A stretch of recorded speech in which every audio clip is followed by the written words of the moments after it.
Please take your seats. The meeting is about to begin. Remember to speak into the microphone, as this meeting is being recorded for public record. Please stand by. We are going on air in 5, 4, 3, 2, 1.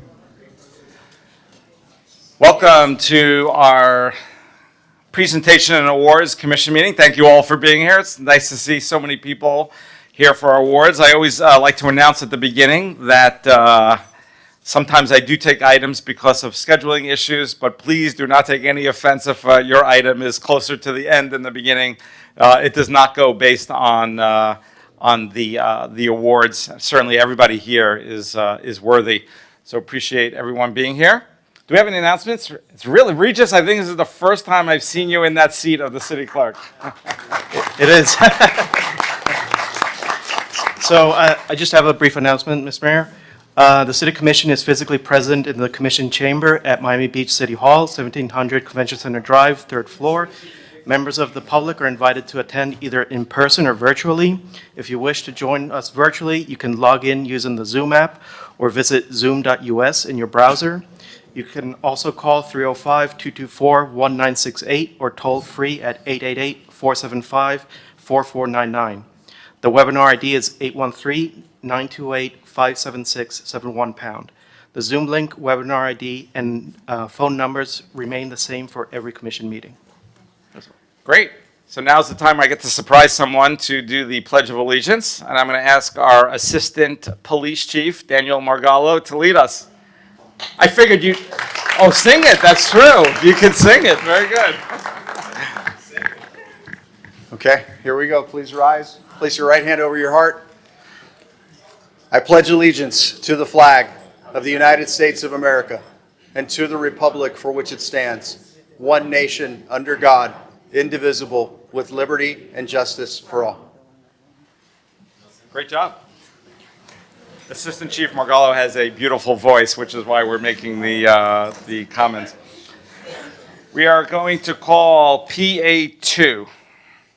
PA2, Certificates of Recognition, Neighborhood Leadership Academy graduates. All right, so we're going to recognize the latest graduating class of the Neighborhood Leadership Academy. In case you're not familiar with that, I'll explain it briefly. It's a multi-week civic initiative designed to give our residents an in-depth look at inner workings of municipal government.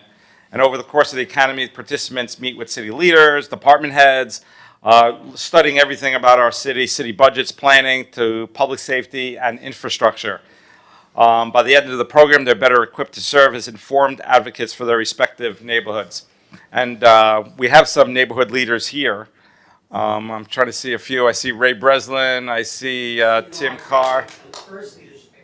Oh, wow, there you go. There you go, Commissioner Bott. And so it works. It really works. Over the years, many of the individuals walked through this program have gone on to become dedicated city staff members and even elected officials, as we just heard, and mayors of their specific neighborhoods. It is truly the starting point for those who want to have an active role in shaping the future of Miami Beach. So I'm just going to read some of the names of the graduates. I don't think anyone is here, but Stephen Atlas, Alex Bichel, Gustavo Briand, J.R. Bolt. Oh, excellent. Right here. If you want, you can come up and say something. Let me just finish reading the words. Marlene Botter, Suzanne Faulkner, Mark Gelman. Oh, there you are. Okay. Adam Kravitz, Joanne Rose Kravitz, Luigi Mary, Gabriella Simonelli, Jocelyn Thompson, and Kevin Kruger. Congratulations. And if any of you want to say something, and then we could take a group picture.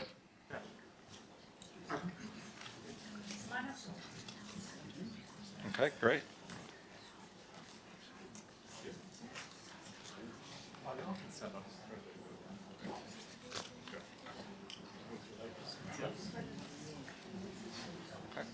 I guess we'll just do the picture. Okay. Oh, nice.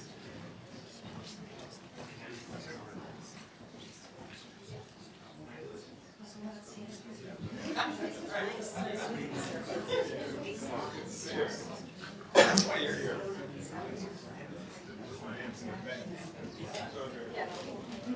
Congratulations.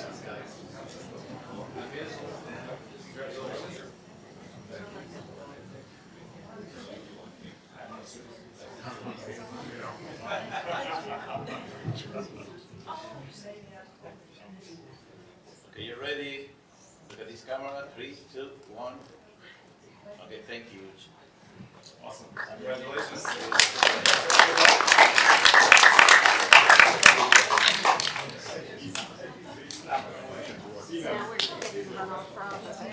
We'll expect to see a lot of you.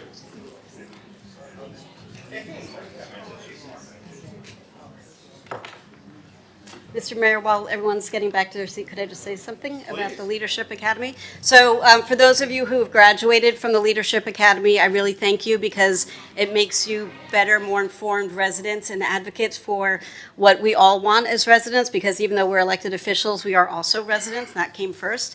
And for anybody who has not done it yet, I really highly encourage you to take it. It will help you understand why some of the things that are problematic are still problematic, and help you understand how to work through the system to try to resolve things. And it, as you see, it has yielded very active residents who, you know, sometimes lead neighborhoods and sometimes run and win and become elected officials. So the more people who take it, the better off we are. I will say that the conventional wisdom, it's not entirely clear if it's true or not, but the conventional wisdom is that the last class of the Leadership Academy was held, was the class that I was a part of, and the mayor at the time stopped it because too many activists had come out of the Leadership Academy.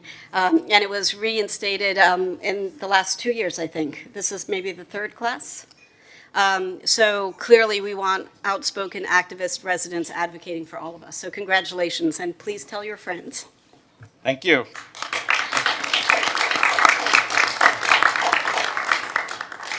PA 11. PA 11, proclamation, John Stewart. Commissioner Bott. All right. I'm going to preface this for all the people who are getting proclamations from my office. Unfortunately, one commissioner has not yet signed, but we will make the presentation today, keep the proclamation, get it signed, and then deliver it to you to hang over your literal or figurative mantle. So does anybody in this room not know John Stewart? Because he's amazing.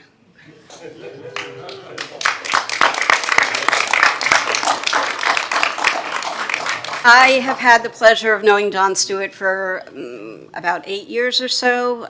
We were first introduced when he was moderating a panel that I was a speaker on, and it was, you know, love at first sight. He is an incredible human being, a staunch advocate for what makes Miami Beach so special in terms of different types of people doing different types of things, our incredible architecture, nurturing our businesses, our character of place, protecting our water, being a decent human being and a great neighbor. I'm going to read off a few of his accomplishments. It doesn't even begin to cover. Like, if you want to Google John Stewart, I think his resume is 30 pages long. Don't worry, the proclamation is not 30 pages long. He's brilliant. He's a great guy. I'm so proud to be his friend, so honored to be his friend, and he has done such great service to the city. He is among many other things, the entire proclamation is, among many other things, he is a distinguished university professor of architecture and the associate dean for strategic communication and alliances at FIU's College of Communication, Architecture, and the Arts, which is known locally as CARTA. His career is defined by bridging disciplines, communities, and technologies to address complex challenges through innovation and collaboration. He is a proud resident of the North Beach neighborhood. Woo, woo. And I moved into his building 3 years ago, so that is even better. John's deep commitment to the community is reflected in decades of service. On the Miami Beach Historic Preservation Board, he served as a member from 2014 to 2020, and then he just most recently ended his term over the last 3 years as the chair. And so that, you know, it is, for those of us who have served on boards, and especially contentious boards that deal with land use issues, it is complicated, and it's a tough path to navigate, how to grow and protect and honor and evolve all at the same time. It's quite a tightrope dance. And John has always been measured and thoughtful and a collaborative problem solver in really everything he does, and especially on that board. His leadership also includes service as the executive board of governments, on the executive board of governors for the Miami Beach Chamber of Commerce since 2014. So he's putting up with all y'all for a long time. Participation as a member of the Miami-Dade County Biscayne Bay Shoreline Development Review Committee, which just rolls right off the tongue, but is incredibly important work because obviously the water is one of our most precious resources. And he's been on that since 2019. He has been applying his expertise in design, environmental stewardship, and community planning to advance the resilience of Miami Beach and Greater Miami in these and so many other roles. His longstanding leadership as executive director, FIU's SOA Miami Beach Urban Studio, otherwise known as MBUS, if you get those mailers. It's really, really cool stuff that happens there. It's just a couple blocks away. For the past 13 years, has supported arts innovation, public programming, and community-engaged research, which enhance the cultural and creative life of Miami Beach and foster accessible opportunities for local education and collaboration. I mean, he's got it all. There are a couple more paragraphs, but he's about to explode with embarrassment, so I'll stop. But for all those reasons and so many more, it is my profound honor to, along with my colleagues, recognize as mayor and the commissioners of the city of Miami Beach, hereby proclaim May 6, 2026 as John Stewart Day in the city of Miami Beach.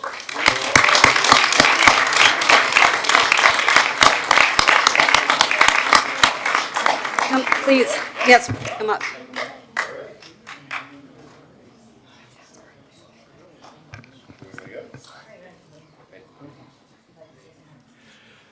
Wow. Well, I thank you very much. This is an amazing honor, and I appreciate what you guys do every day. And particularly today is particularly humbling because that was quite an introduction. But I remember when we met and we spoke for about an hour in the right outside the elevator, and there is so many.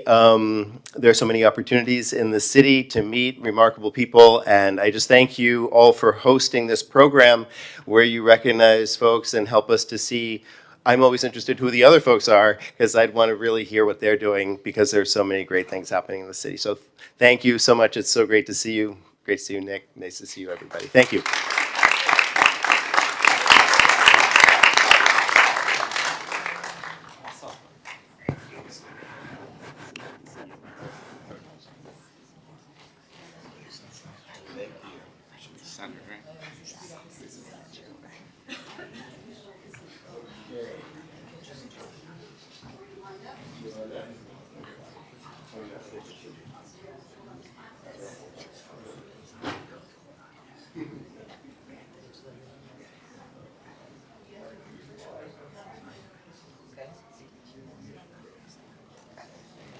Look at this camera, please.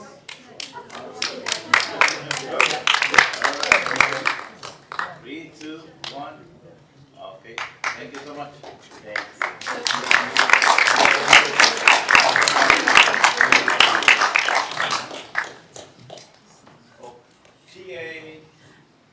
PA4. PA4 proclamation, Francine Lee Hand, poet, author, teacher, and patron of the arts. Commissioner Monica Mateo Salinas. Hello, Miss Francine Lee. Please, if you'd like to join us at the podium. So I had the privilege of meeting Miss Francine Lee because she volunteers her time on the Miami Beach Commission for Women. And I must say, Miss Francine Lee, you are the most elegant and regal and intellectual woman I think I've ever met. You're just really so lovely. And you give such great feedback, and you know so much of the Miami Beach history. And let me just educate everyone else a little bit about Miss Francine Lee.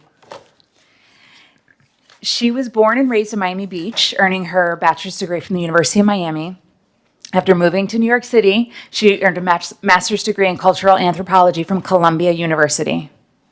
She met and married her husband, David, before returning 3 decades later to the natural tropical beauty of Miami Beach. She now divides her time between Miami Beach and Colorado, where her daughter and grandchildren live. She's been a lifelong patron of the arts, supporting the Miami Book Fair as an author with 2 books, The Tale of Clyde and Rhymes from the Sunshine Ritz, published and sold at Books and Books. She's also championed the Miami City Ballet for its inception as a trustee for 30 years, contributed to the New World Symphony by funding new instruments, and supported the Lowe's Art Museum at the University of Miami and the Bass Museum here on the beach. She's dedicated herself to education and creative development of young people, being the sole talent on a children's television show called The Story Corner, which read classical and contemporary children's literature. Her poetic spirit and distinctive personal style were shaped by her childhood travels to Havana, where fashion, colors, and architecture left a vivid and lasting influence that continues to inform her creative expression. In fact, her Spanish is almost as good, if not better, than her English. She served on the City of Miami Beach boards such as the Historic Preservation Board, the Human Rights Committee, and currently the Commission for Women, offering her insight, leadership, and deep commitment to civic life. And Francine Lee embodies the memory and elegance of Miami Beach's golden era, recalling its tropical charm, and today resides in a beautiful, lush, tropical vintage home called the Sunshine Ritz on Upper North Bay Road that reflects her lifelong connection to beauty, culture, and natural environment, so much so that the Miami Beach Garden Club does tours of her garden, which last year hosted 233 visitors and was featured in the Miami Herald. Now, therefore, do we, as mayor and commissioners of the City of Miami Beach, hereby proclaim May 6, 2026 as Francine Lee Hand Day in the City of Miami Beach. Thank you.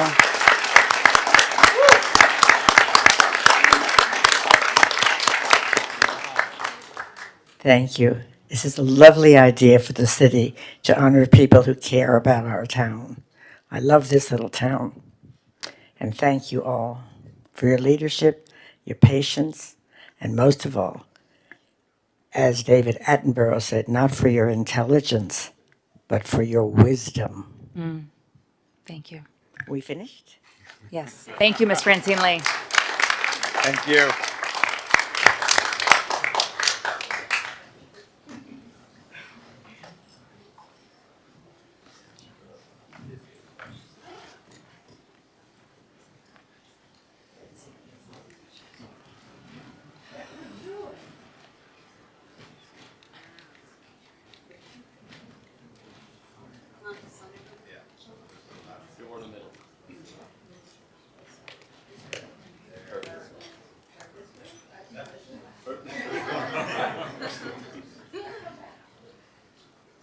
One, two, three. Thank you. Okay, look at this camera, please. 3, 2, 1. All right, thank you.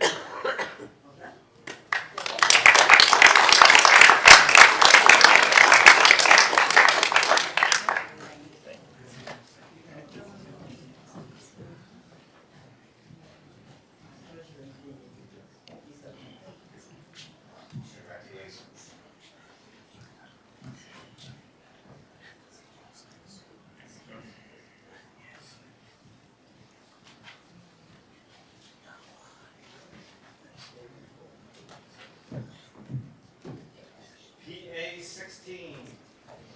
PA 16, Certificate of Recognition, Loredana Passariello, winning 2026 International Pizza Challenge.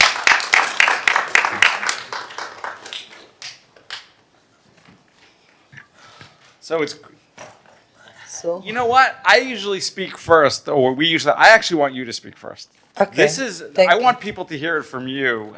This is incredible. It's so Thank you. fabulous to have amazing businesses like yours, but please go ahead. Thank you, thank you. So, good evening, everyone. I'm deeply humbled and overjoyed to stand before you today. First and foremost, I must honor my father and mother.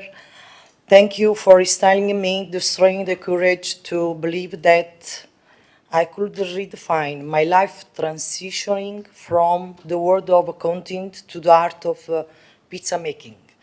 To my husband, a champion in his own right. Thank you for leading the way. Together we have raising champion children, and today I'm proud to stand beside you as a world champion pizza maker myself.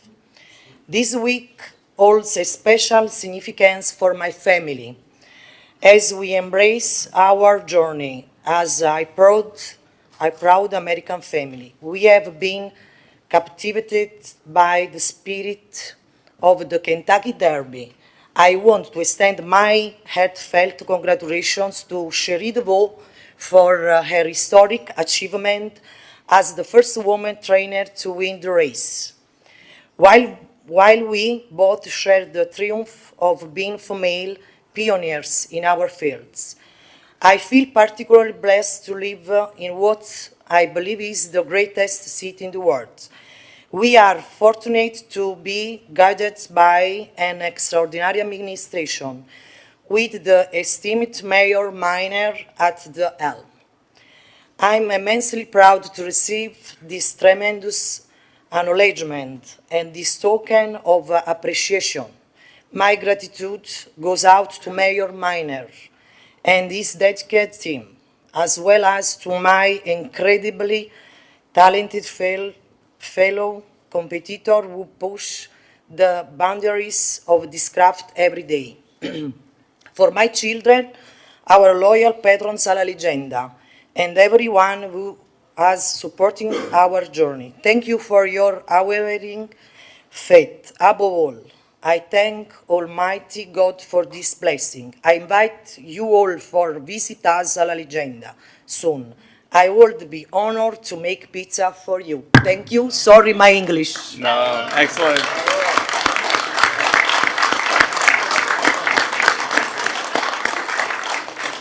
So picture this. Loredana, you moved from Italy Yes. 30 years ago, Yes. and you decide recently you have your pizza store. 10 years ago. 10 years ago, sorry, 10 thank you. years ago. You have a pizza store on Espanola Way, Sì, la Legenda. and you decide to go to Las Vegas to compete Yes. for who can make the best pizza, Yeah. and you win. Yes, thank you. Is that Giovanni? Giovanni, my husband, there you La go. Legenda. Thank you so much, my No, my thank you. And we felt it's really, you know, we're known for so much in Miami Beach. Certainly our hotels, our restaurants. We have actually 2 of the 3 highest grossing I know. restaurants. And then when I saw that you had the best pizza, is it in the country or first the nation? female. Is it in the country or the world? International. International. In the world. The best pizza right here in Miami Thank Beach. you. on I Espanola wait Way. for you all. Thank you. And I can attest that it is outstandingly delicious. Thank you. Thank you. Thank you. Thank you. Well, we commend you and your skill and your perseverance and the fact that you took the initiative to go out to Vegas to compete in an incredible competition like that and then win it. And Yes, you really, I know. And the first woman first to win the woman, competition, yes, correct? yes, the first woman yes. to win the competition. Thank you. And Thank you Mr. so Mayor. much. Thank you so much. Mr. Mayor, I think we'd be remiss not to also recognize that it's National Small Business Week. Ah, yes, And thank you. this is an example of quite a special small business in Miami Beach. Very hard. Robert and I have had Valentine's Day there a few times, and you do the pizza in the shape of a heart, and we've enjoyed that. Thank you. Yes. Thank you. Thank And I have to you. thank and I have to thank my friend Yves Baruch. Ivo. Thank you, Yves Baruch, who Ivo. actually made the introduction Thank you. to Bless you and your you. husband. Thank you.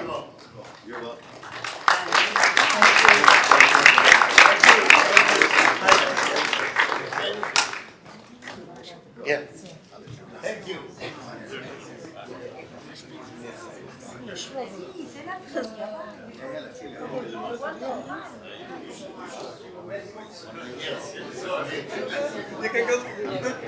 Right, ready? Look at this camera. 3, 2, 1. Thank you. That one? Mama. Well. You got.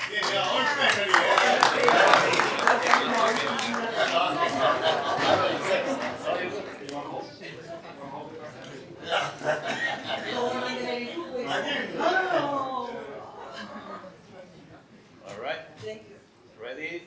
3, 2, 1. Okay.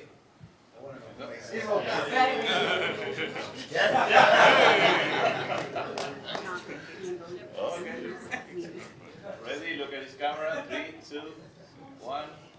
And look at this one. 3, 2, 1. All right. Thank you. Thank you.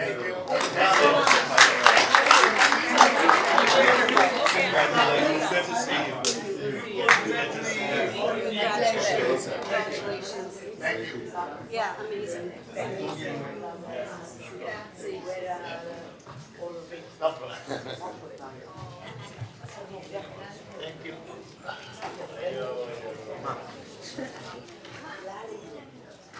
PA3. PA3, certificates of recognition, documentary films, names, not numbers. This is they're all great, but this one touches to the heart. I actually spoke at Hebrew Academy about a week ago. I'm speaking tomorrow night at Feinberg Fisher about this. I'm sorry I had a conflict. I missed the one at senior high. But let me explain what this is. Names Not Numbers basically does, that's been around for about 22 years, does documentary films and works with students in our schools to meet with survivors of the Holocaust, to learn their stories, and to create a documentary film. So it serves so much. It educates, but it also teaches our students to learn about not only the atrocities of the Holocaust, but the buildup and what leads to, and all the hatred and the lies and the denigration of a people that ultimately leads to what they believe to be a justification for violence and mass murder on a scale that we have never seen. I want to invite, I know we have a number of students here and parents and administrators. Why doesn't everyone come up? And please feel free to say a few words. I know we also have a video that we can take a look at.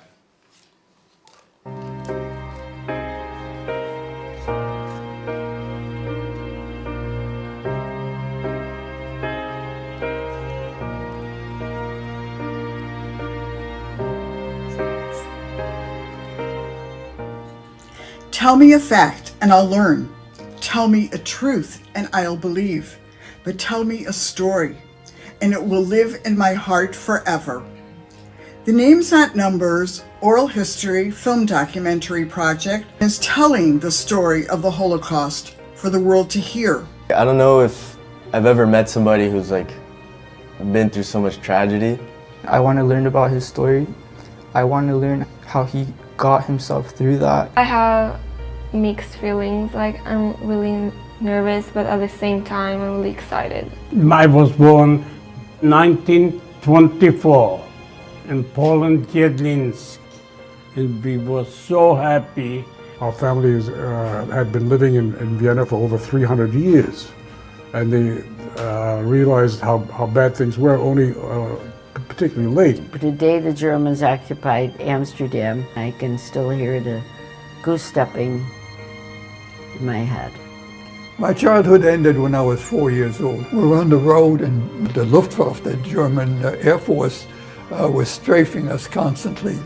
We were hiding in barns, just trying to do our best. They took us to Pionki. It was ammunition plant. My mind was all the time, I like to survive and to tell the story. It was a very difficult time. My father found out that his whole family had been murdered. My grandparents' families, everybody, friends, families, nobody came back. When I come to the United States to describe it, by the Statue of Liberty, I lay down and kissed the ground. I'm never gonna stop talking about it. Feel the emotion that is conveyed when they speak of these things, and you understand the gravity of these certain events. None of you should ever have to be involved in a war. There's got to be a better way. He said if you could just change one person for the better, or if you could just make an impact. I mean, it doesn't have to be a huge impact, but that right there is helping. All I know is that if you lead with love, you get a lot further than with hate.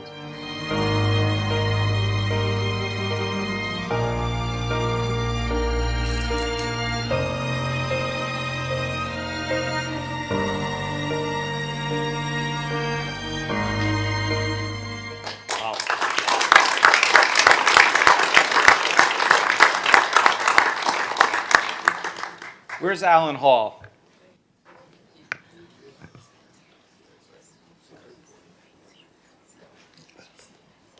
Come on up, Alan. Want to say a few words? Tell everyone why I asked you to speak. I sure will. It's my honor to speak on behalf of David Reese, the teacher at Beach High that leads this program. Now, David is a scholar regarding the Holocaust, and that's a subject that's very close to my heart because I am a survivor of the Holocaust. Both my brother and I, we graduated Beach High, and I think we're the only survivors of the Holocaust who ever attended Beach High school system. And I'm very, very proud of the education I've gotten in Beach High. I would say that Beach High really stands out amongst high school educations. City of Miami Beach heavily invests in Beach High education and in school education, and it shows. I still meet weekly with my high school classmates, and we still are very close. But on to David, which is more important. David is the central cog in Holocaust education. For your information, this particular program, and it's not the only program pertaining to Holocaust, this particular program teaches kids how to interview, how to video, how to record audios, how to edit the film and to produce a finished product. What you saw was a school-produced finished product. And David is the key factor in all of that. So it's my honor to speak on David's behalf. Wow. Thank you. Thank you.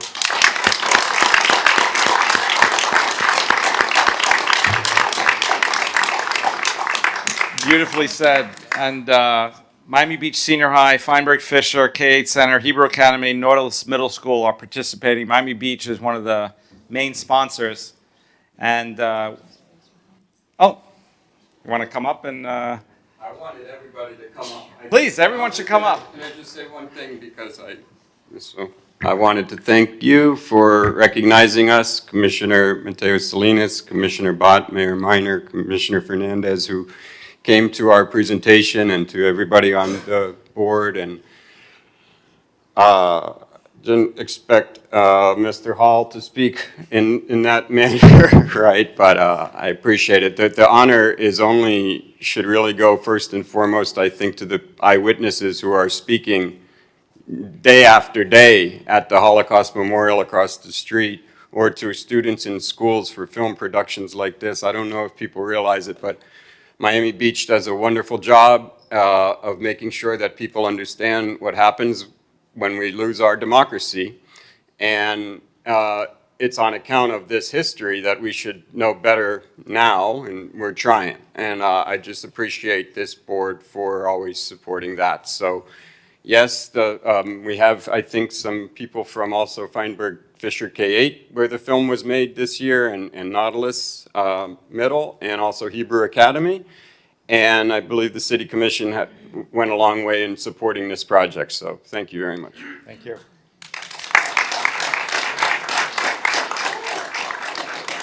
When I spoke at the Hebrew Academy, one of the head administrators asked me why Miami Beach helped sponsor this, and I said, can you think of something that's more important than sponsoring this?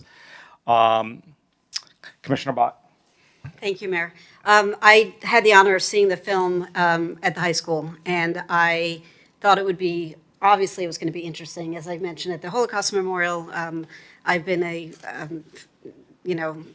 sort of morbidly fascinated with World War II and the Holocaust since I was in at about sixth grade. I just couldn't fathom why people thought it was a good idea to build factories to kill each other. Like, war is one thing, but the systematized murder of people just because because why? There's no answer to that question. But anyhow, that's a rabbit hole I'm not going down. But so I knew it was going to be interesting. I was dazzled and blown away at the quality of the storytelling, and it's a testament to the program itself, to Mr. Reese, to the people you get to come and mentor, the students, the journalists, the editors, the filmographers. Being an oral historian is a rare talent because you have to listen as well as amplify a story. And it's a rare art to be able to do it without inserting yourself, but to shape it. And you were kind enough to let me say a few words after the presentation. Everything that the mayor has said is true. Everything that you have both said is 1,000% true. All honor due to the men and women who are still, reliving that trauma every time they tell the stories in service of trying to prevent that trauma from ever happening to anybody else. And what I said to the kids, I want to say again here, so it's recorded in public on the record, so that any other person who goes through the program will know that in this time in our world, when we are balkanized and we all go down our little rabbit holes of TikTok and YouTube and the Gram and finding alternate news sources, the ability to sit down with somebody who you don't know and hear their stories and hear what they are saying and be able to resonate with and interact with and grow from will change your lives for having participated in this in ways that are immeasurable. For kids of different ages, 15, 16, 17, 18, wherever the age range is, to voluntarily do this class because they're interested in it. Maybe they've designs on becoming filmmakers or journalists, and that's all well and good. But what I can guarantee you is that every student who goes through this program in the 5-6 years past and in perpetuity going forward will become a better human being as a result. And I cannot think, as you said, Mr. Mayor, of anything more important than helping our kids in this really challenging time on this planet, in every country, become a better, more mindful, more compassionate, more intelligent, more curious, kinder human being. And so for that and a million more reasons, I cannot applaud you enough for doing the program and for the students who stepped up to inquire about what this means, because it's not like, hey, let me take a fun gym class. It's a pretty heavy lift. I applaud you, and it will serve you so well in your future. And thank you, because it serves all of us on the planet so well for the future. Thank you.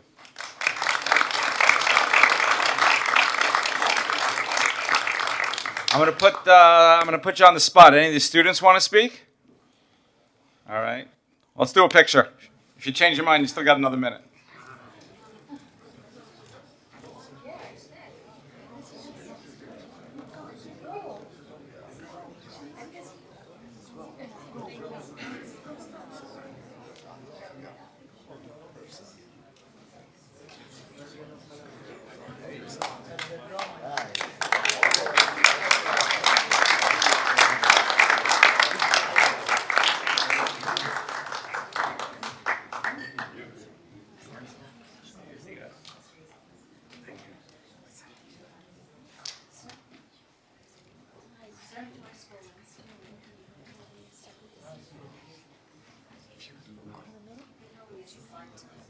The adults also, the teachers, or just the students? Whatever you want. Everyone take a step, the big step.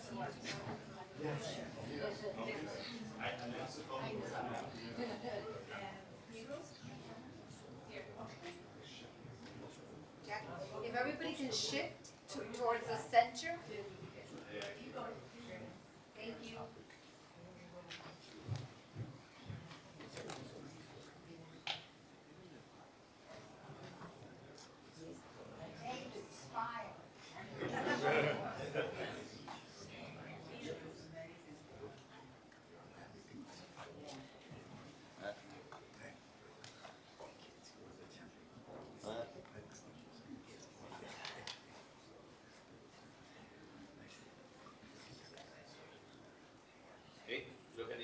please.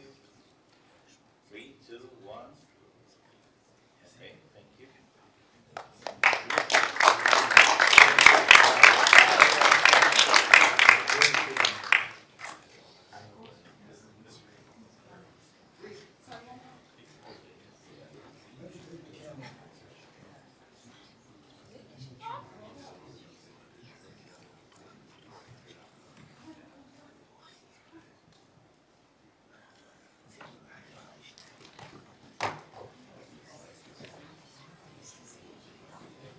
I'll do it.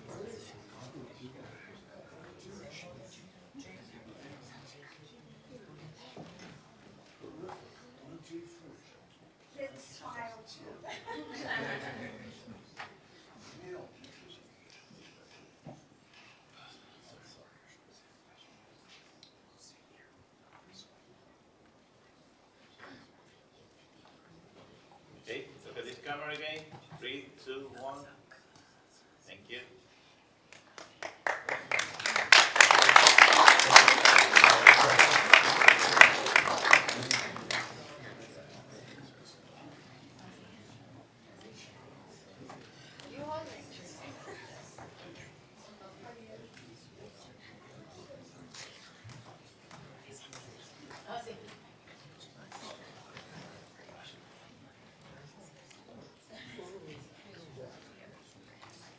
PA 14.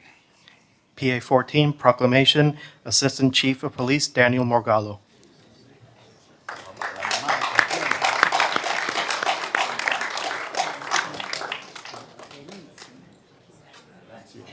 Commissioner Bott.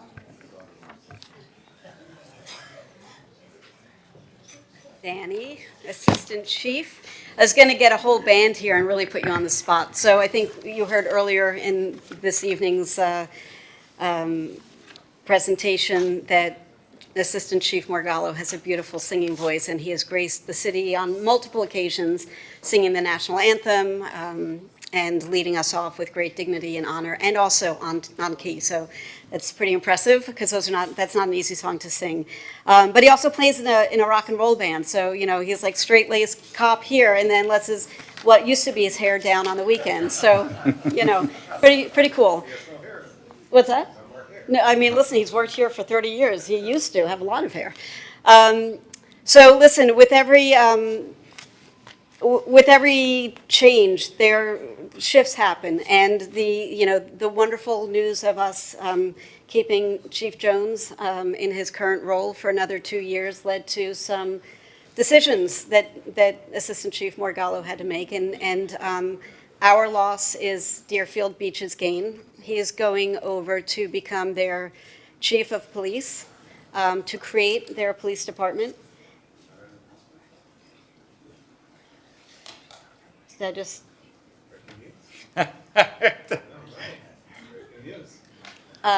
Were you ready to publicly announce that? Yes, actually, the city I city had of heard. Deerfield Beach announced it last night. So yes, it's in the public domain. Okay, breaking my news here. dad and stepmom live there, so take Take very good Okay, care of good. them. Okay, well, goodness gracious, sorry. No, it's out. Okay, well, anyhow, now it's really out. We have the videotape. So, but the fact is, Assistant Chief Morgallo has been an amazing part of this community for a very long time, and our loss is Deerfield Beach's gain, because he gets to bring everything he has learned on the job here, and everything that he has created here to another city in Florida, and they will be the beneficiaries. And before he leaves, I wanted to make sure we all recognized him. I mean, we've all are in the process of learning and saying thank you for your service and goodbye. I think he has become a friend to a lot of people in the community. He's been a fabulous and is a fabulous police officer and leader in the police department. And so I wanted to publicly recognize his service for, beyond the confines of the police department. So, boy, did I just do that. Sorry about that. But anyhow, we have a proclamation. And again, we'll get our last remaining commissioner to sign it and then deliver it to you.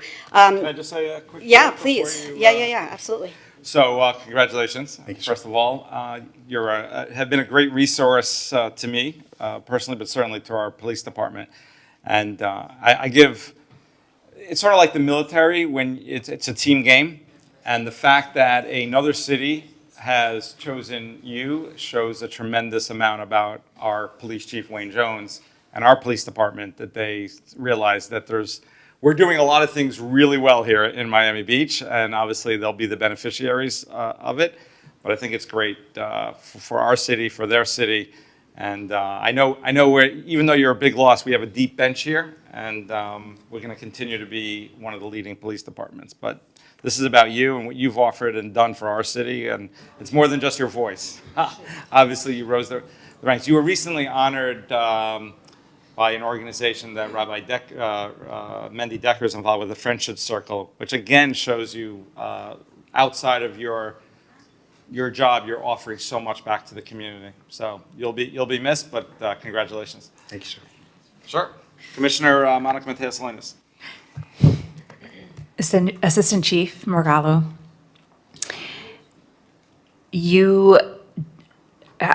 there's truly I cannot put into words how special you are as a person and as an officer and as a chief.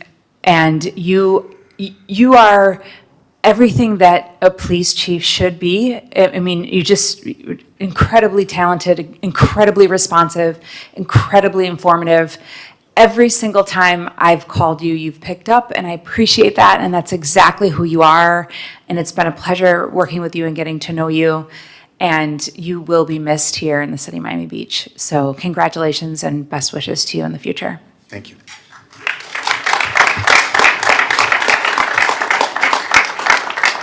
Commissioner Fernandez. Thank you, Mr. Mayor. And breaking news, and I love it.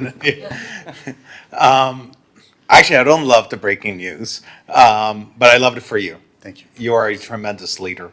You're a cop's cop. And you have commanded the respect of our officers, and you have delivered great results for our community throughout all the various ranks that you have held over the years that I've witnessed your public service in our city. And all that I can tell you is express to you is a deep gratitude that our community has for your long and very honorable service to our community. So may God bless you in your new service. Our loss is their gain, but most importantly is a bright new opportunity for you. And very proud and grateful for you always. Congratulations, Chief.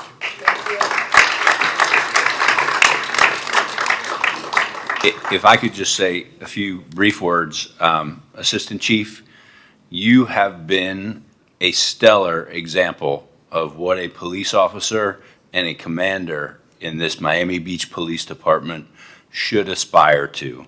And we are all better off for having worked with you, having known you, and having watched you lead by example.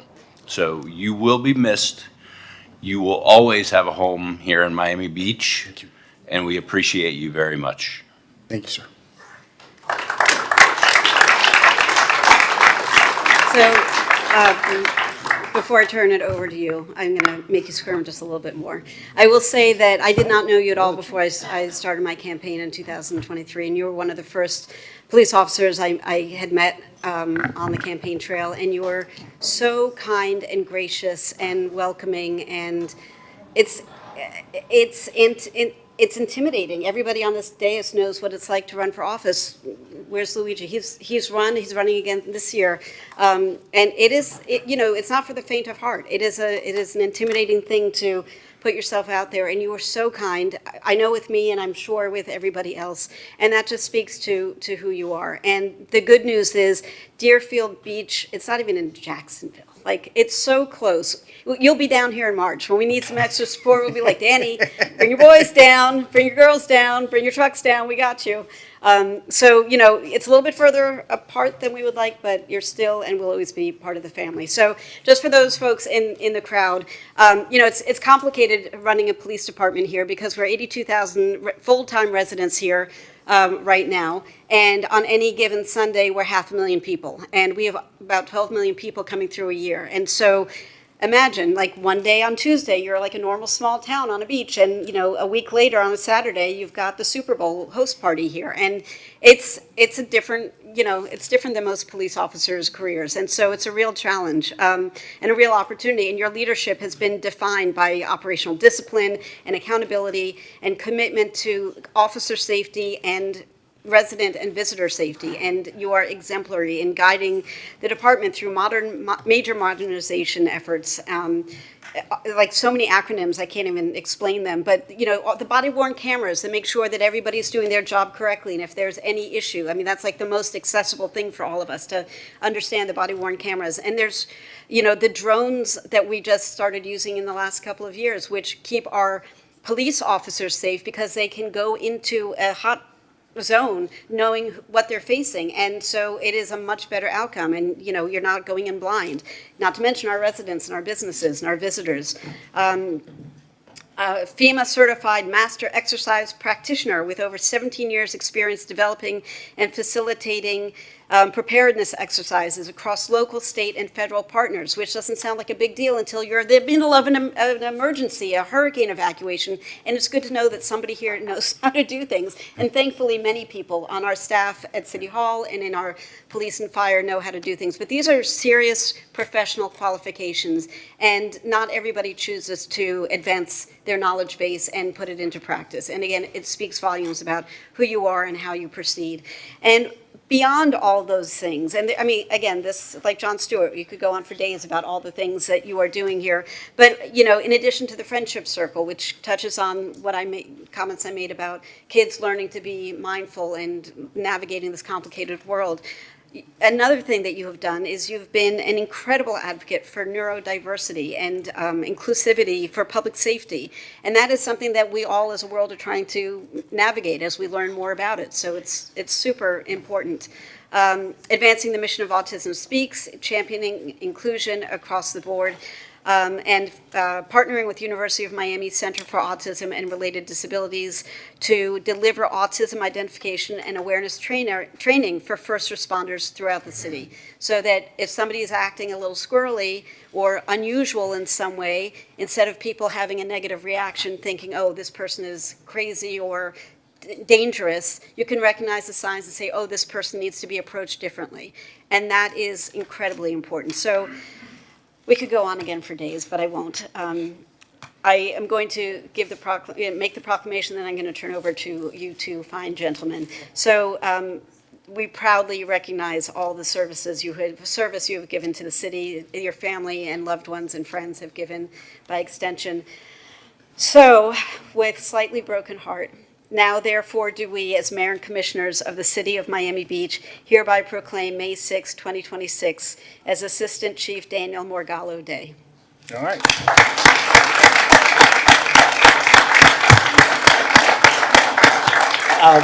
Yes, Mr. Mayor, thank you for allowing me to say a few words. Look, Usually when people come to the podium, they want to say something. Yeah. Mixed feelings about this. I always thought I'd lose Danny. He was anxious about it for a couple of years, thinking that he'd be discovered by American Idol. But this is just the next best thing, I think. Danny don't know this, but the manager and I speak a lot about the talent we have within the organization, and he knows all about Danny's and his accomplishments and his training. You mentioned the fact that he's a master trainer, well recognized throughout the country, much less the county and the region. Mentioned the fact he's been involved in the community for many, many years, has been the face in fundraising for autism, which is something he doesn't have to do, but does because he cares. You mentioned the fact that, here we've had a wonderful, successful organization. People don't know this, but that success really is because of the work he's done. He's been in charge of the operations division for the past 2 years. Half of that is our patrol division. Everybody in uniform reported to him. And so the folks out there doing the heavy lifting every day, making things happen, keeping the city safe is because of his direct leadership. There's no doubt in my mind that when he goes to the police department, he's taken over, building from the ground up, which I think is monumental.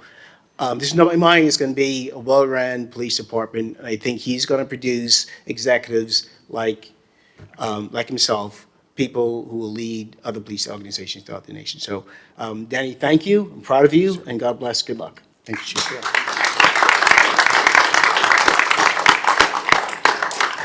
And it's a 6 p.m. news, 6 p.m. now, but on MDTV. So, Assistant Chief, I'm going to actually give you a Law and Order award that we prepared. Thank you for bringing this, Acting Commissioner Bott. And I hear this from a lot of people, but I even heard it from, I believe our police chief mentioned to me recently that he heard it from others outside of our city, not in another distant far away in our country, that Miami Beach is known as a law and order city. That was not always the case, so I'd like to present this to you as well. Thank you, sir. Mr.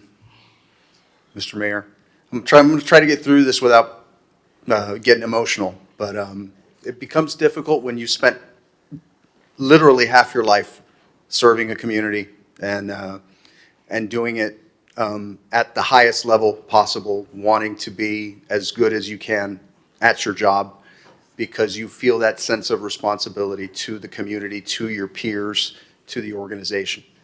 I am extremely humbled and grateful for everything that the city of Miami Beach has done for me. I want to thank Chief Jones for having the confidence in me to promote me to his executive team and honor me with allowing me to lead an amazing group of people, not just police officers, but human beings in general, because we have amazing people working in this city. This is a great place to be a police officer. And it is a learning leadership laboratory that helps each and every member of this team get better every day. Years ago, when I first became a captain, almost a decade ago, we coined the term boutique policing, or concierge cops, because everyone in Miami Beach is a VIP and deserves to get the white glove treatment. And that has become what this organization tries to do. We try to be as responsive as possible. We try to focus on the things that matter most to this community. And I am extremely proud of what we have accomplished as a team. I absolutely want to thank my wife, who's back there, and my kids, because they've been around and signed up and rode this roller coaster for the last 20 plus years. So that is the hardest job in the world, to be the person that loves someone who does this job, because you never know when that phone is going to ring or when something's going to happen. So I have to acknowledge that.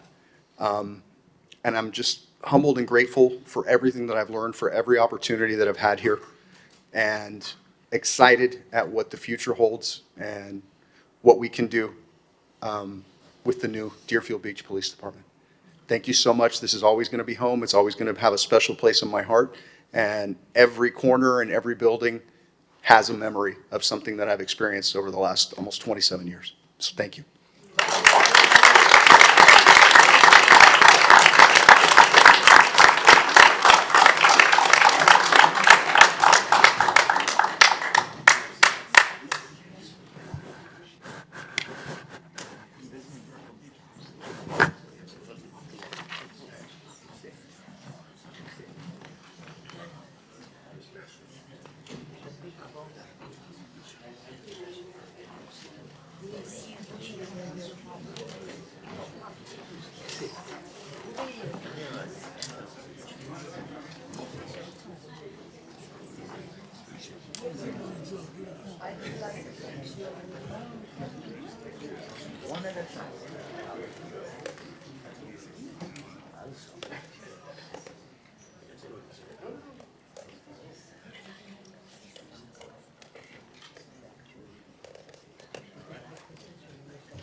Camera, please. 3, 2, 1. All right. Thank you. The family went to really the chief. Yeah. Yes.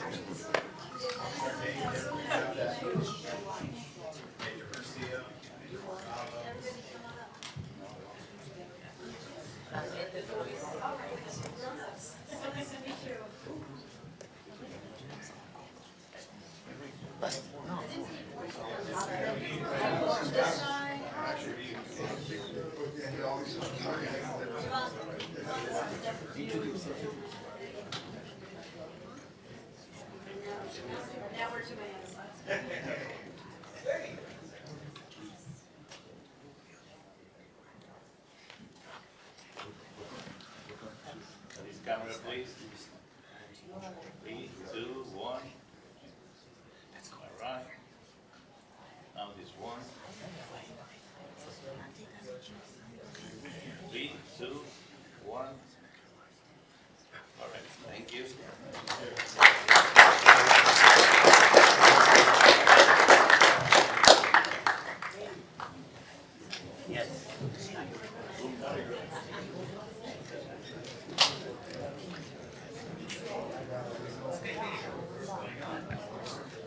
PA1.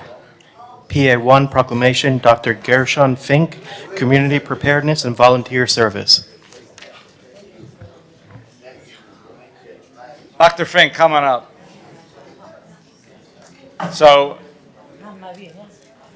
I'm gonna speak direct because I know it's hard for me to call Dr. Fink because I usually call you Gershon, and I see your lovely wife in the crowd and your kids as well, which is awesome.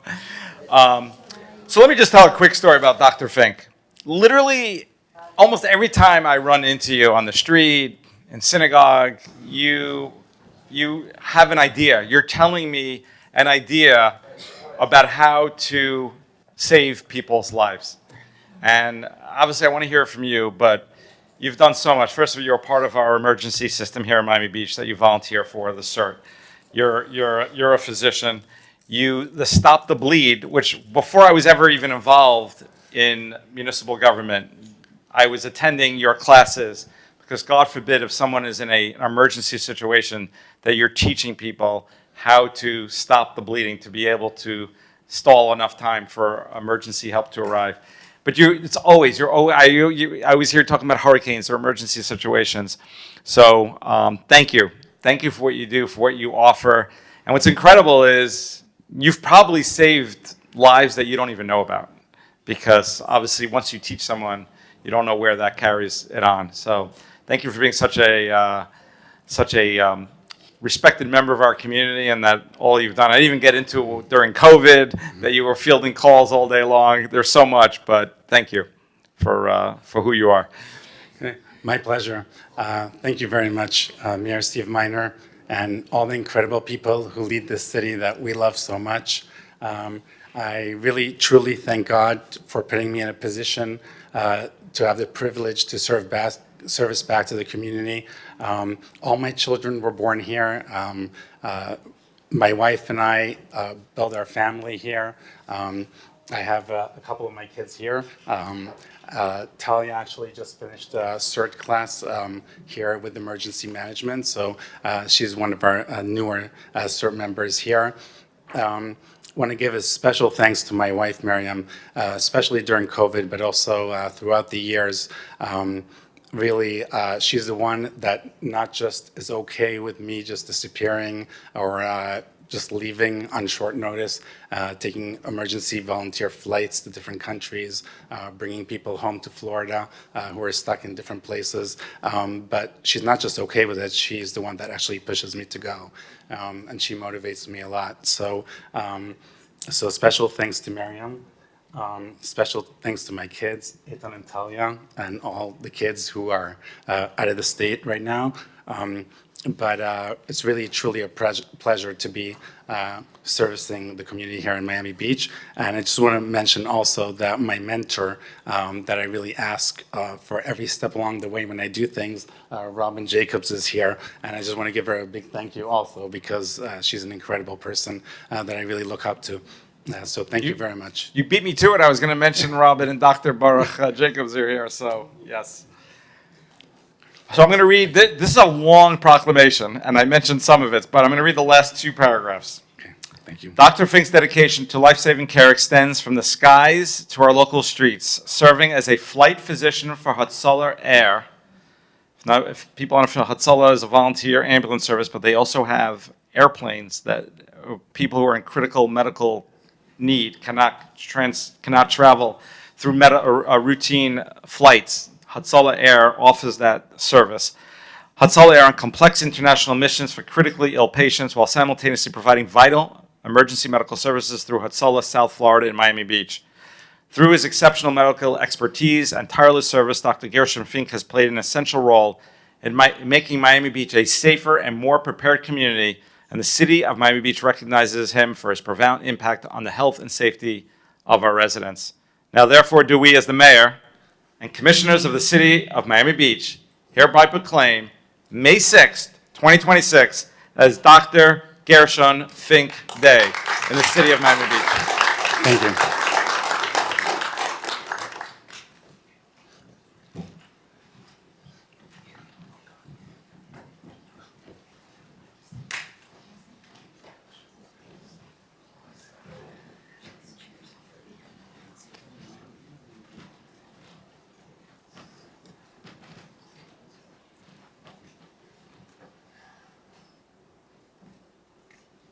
Okay, look at this camera. 3, 2, 1.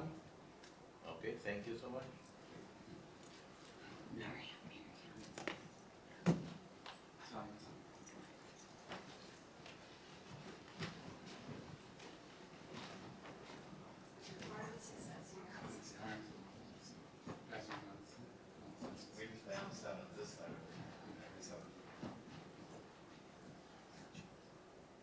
All right, 3, 2, 1.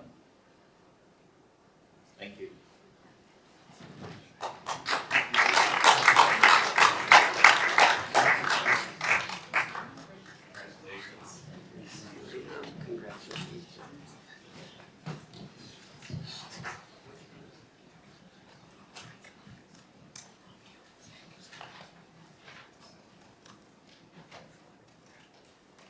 PA 5. PA5 Proclamation, Sid Daniels, stunning and elegant contributions to arts and fashion.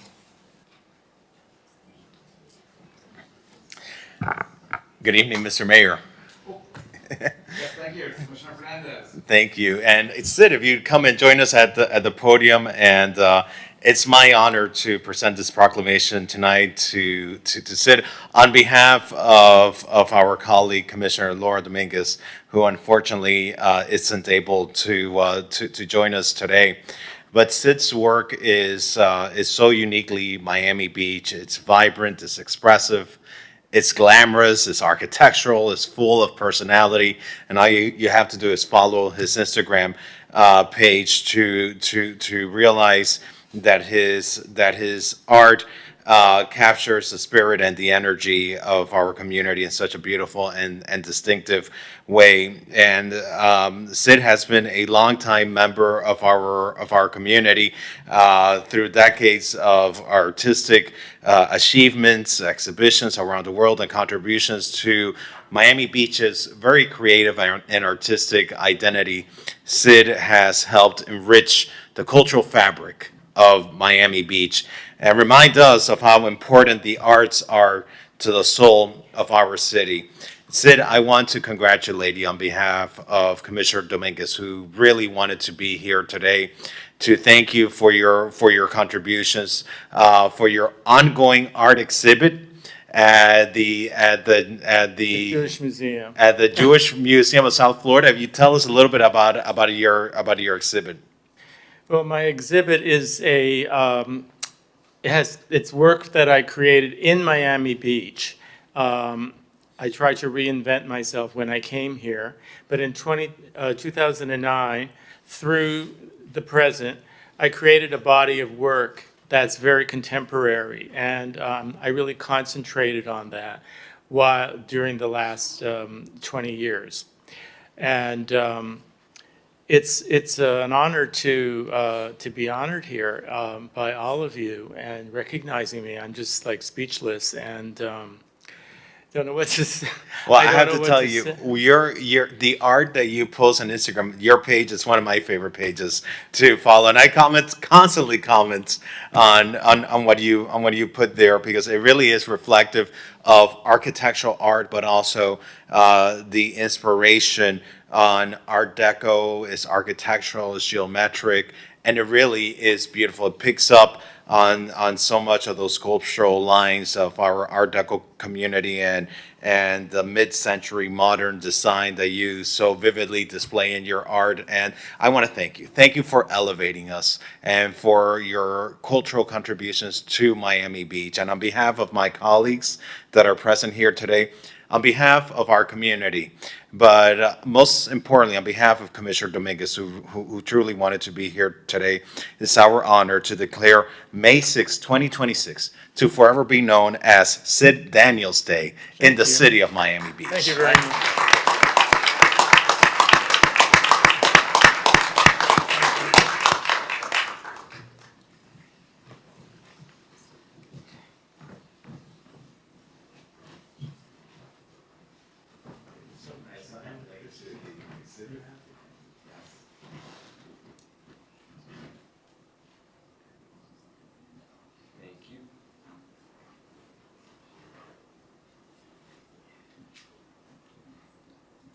Right, look at this camera, 3, 2, 1.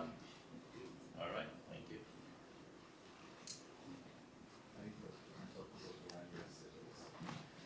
Thank you.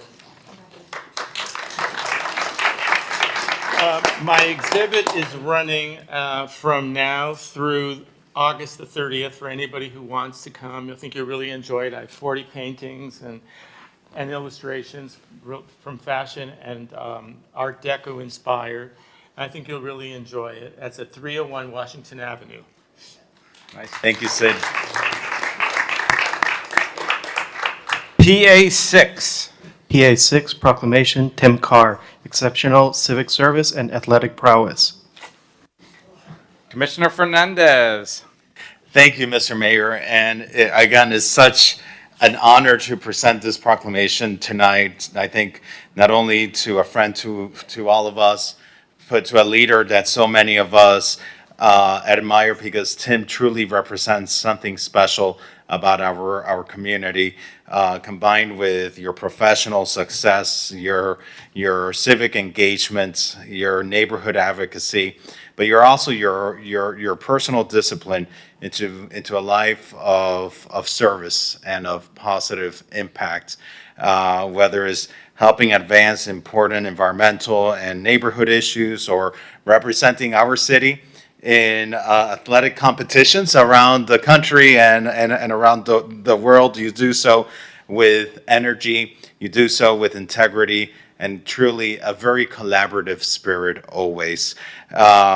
People like you, Tim, help strengthen our city, not only because you care, but because you really truly make it a better place every day with how generous you are with your time and with your talent to our city. So on behalf of Commissioner Laura Dominguez, who can't join us today, we want to thank you for your leadership. We want to thank you for your advocacy and the example that you set in our community. So on behalf of the mayor, on behalf of the city commission, on behalf of the residents of West Avenue who you serve, it's our honor to declare today, May 6, 2026, to forever be known as Tim Carr Day in the city of Miami Beach. Thank you.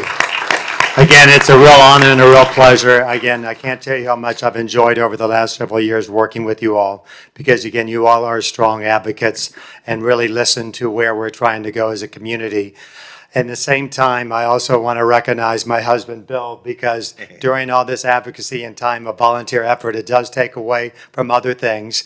But he also is my number one cheerleader when I go to these events, because you guys have really taken the bandwagon. I'm so proud, first, Commissioner Bott, for the Blue Zone Initiative, because I'm passionate about that, but also about the whole health, wellness, and initiative you've taken this last March into April. Everything you did is what this city really is all about, because it's in our own backyard. So I'm just part of that story, and I'm very excited at my age to still be going strong and help hopefully be a role model for others to never stop moving, keep going, and really appreciate, again, this honor today. Thank you. Tim. And Tim, you, during High Rocks. Yes. #1 in your category. Yes. Tell us a little bit about that. I've been doing this since 2019, when they did the very first event at the Miami Beach Convention Center. after I'd finished that event, I told my trainer friend, I said, I think this is my sport. And actually, that performance then qualified me for the World Championship a year and a half later after COVID. So I've qualified for the World 6 times now. 1 year I backed out for a nephew's high school graduation, but the other 5 times, 4 out of 5, I made the podium. So hopefully I plan to do that again this year in Stockholm in June. So thank you. Amazing. Congratulations, Tim. If I can just, Tim, don't go away yet. Don't go away yet. Yeah, exactly. Obviously, your leadership for West Avenue now leading Sobey West. Since I got elected, you're a leading voice for the West Avenue neighborhood, and you've made it better. You've made the projects better. The resiliency and infrastructure work that we're doing, you and your board and others have really shaped that. And your athleticism. I remember when you told me how old you are, and I'm not going to reveal it. If you want to, you can. But people would be shocked. But clearly, your fitness certainly has helped and impacted.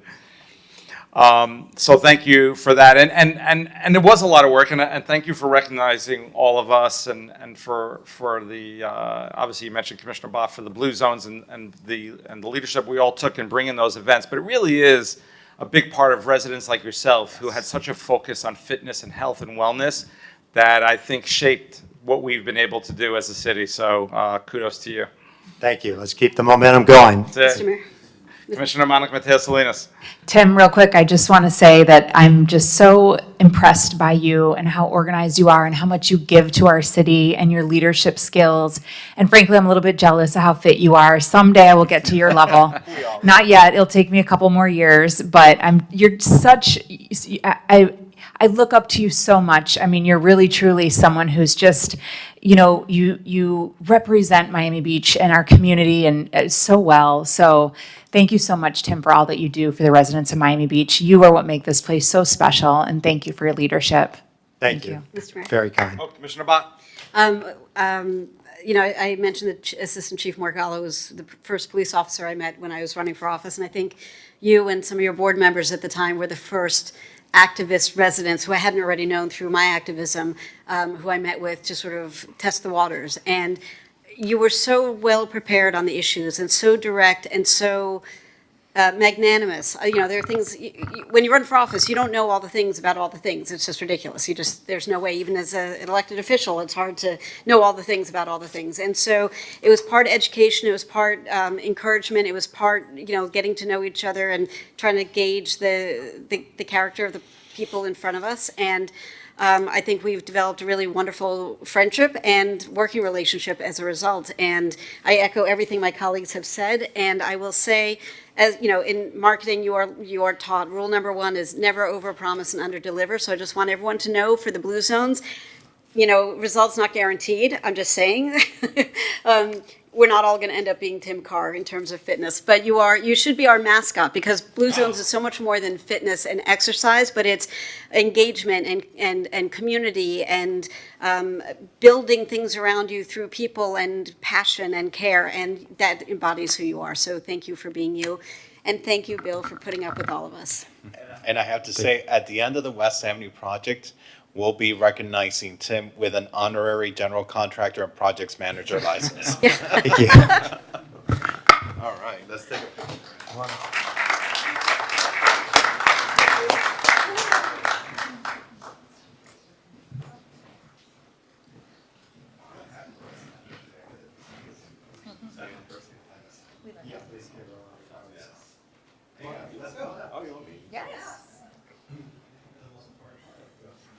We all just put up with it.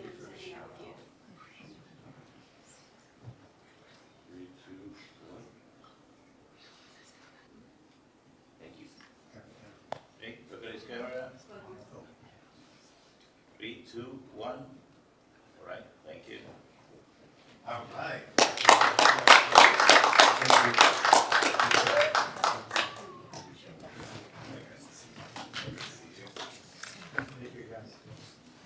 PA 12. PA 12, Certificate of Recognition, Miami Beach Senior High School Students and Teacher, Participation in Academic World Quest. Commissioner Fernandez. Yes, that's me today. That's me today and always, but today I'm doing this on behalf of our Commissioner Laura Dominguez, and it's truly an honor to present these certificates on her behalf, not only to Mr. Russ Rywell, welcome, but also to the students. But Russ, what you and your students achieved is truly extraordinary, leading Miami Beach Senior High to the first place in Miami-Dade. Second in the nation. Second in the nation. That's, pretty impressive. It speaks not only to the academic excellence, but also to the power of mentorship, to the power of discipline, and to the belief that you have in our youth and the young people of Miami Beach, and especially, in a world that often focuses on our challenges. This is a reminder of the incredible talent that we have right here in Miami Beach. So thank you. Thank you for investing your time. Thank you for investing your energy. And thank you guys for bringing such great honor and elevating Miami Beach on the national stage. So Russ, if you want to say a few words. I do, briefly. I know it's been a long meeting. First, I'd just like to thank the Academic World Council, of which Commissioner Dominguez is a board member, for making this all possible. These students, in their DC trip, they had to visit 2 embassies, the International Development Bank, and the Senate Foreign Relations Committee. So it was quite a great experience. I just want to say the kids' names so it's officially in the record, because I think they deserve it. This is Vander Lee, Chase Goldberg, Jonathan Toledo, and London Bruni.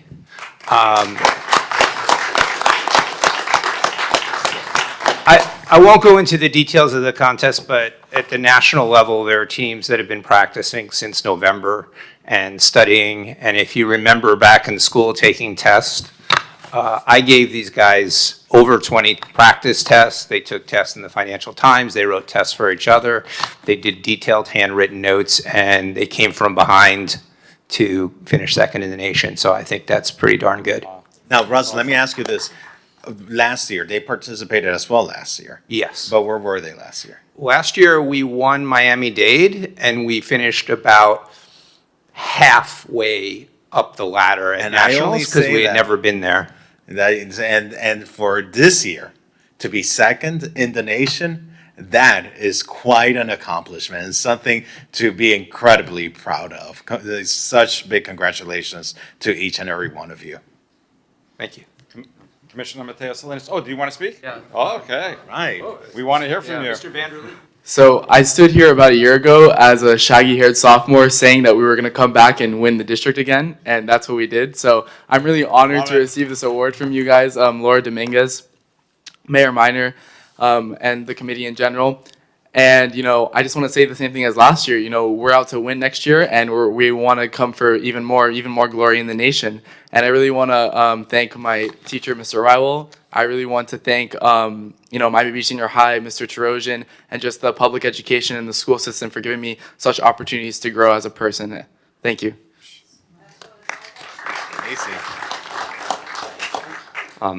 I wasn't here last year like these guys were, but I want to say I've been honored to take Vander's spot as the resident sophomore on the team. And as he's a junior now, I'd like to say that not only will we be back next year, I'll also be back 2 years from now. And just as they found me when I was a sophomore, I will also find other people to keep the Miami Beach legacy going. Awesome. Hello, my name is London Bruni. Me and Jonathan Toledo here have been doing this for the past 3 years, since our sophomore year. And I would like to give ode to a philosophical device, the ship of Theseus. Our identity as students at Miami Beach Senior High School has been one of wonders. We have constantly built upon each other, becoming a greater and greater machine. And yet, as us seniors are leaving, the ship of Theseus still keeps running. Us, AWQ, will go to get nationals again and keep improving and win for Miami Beach Senior High School. Amazing. Thank you. Love it. As you can tell, they're from the speech and debate team. Yeah, yes, Commissioner I'd like Mateos to Salinas. I'd just like to say something, Mr. Rywell, hello. We've seen each other a lot the past couple of months at several different events, and it's nice to see you again. You're a fantastic teacher at Beach High, and thank you. You do so well by our students. And gentlemen, I'm so proud of you all, and I want you to know that, you have made Beach High is so proud of you. This whole school is just so incredibly proud. Your teachers, the principal, administration, your fellow students at the school, and Miami Beach is proud of you. Please know that. We're so proud of you. And next year, come back and win it all. That's it. Thank you. Commissioner Bott. Just a couple of quick things. First of all, there's this narrative floating around in some quarters that our public school system isn't what it needs to be. And I say, have you been recently? Have you talked to the students? Clearly, they don't know what they're talking about. Not the students, the people who are saying that nonsense narrative. The second thing, I had to laugh because as soon as you started making reference to the ship, like everybody behind you was just like, oh boy, here we go. Like clearly, like I've never seen a better example of what team is than that little dynamic. So thank you for sharing that moment with us. And what I said earlier in the day to the other students who are your peers at Miami Beach High, this leaping into this, going into this undertaking makes you better humans in the world. And there's no amount of accolade and praise to thank you enough for doing that, because we need more people to be exigent, to elevate themselves and others around them, to learn how to think independently and make cogent arguments for the things that matter. And so go forth and prosper. Awesome. I'll just add, if I didn't know anything about you, just hearing you talk, you could see you speak so eloquently. So you could tell there's something very special. So thank you for that. And Mr. Rywell, Russ, we used to talk a lot. I haven't seen you in a while, but congratulations to you. It obviously takes someone at the helm and leadership to cultivate the talent that you have. So congratulations to all of you. Can I say just one more super fast thing? We forget that how important teachers are in people's lives. We've all had teachers that changed our world, and we've had two of them in this chamber today. And not even knowing how many people might be teachers that haven't been honored as such today. But for the teachers who were part of the celebrations today, who weren't here because of their being teachers, you change lives every single day, and thank you for not giving up on that promise. All right. Mr. Vanderlee. Thank you. London. Where's London? There you go. Next time, Jonathan. All right, and Chase.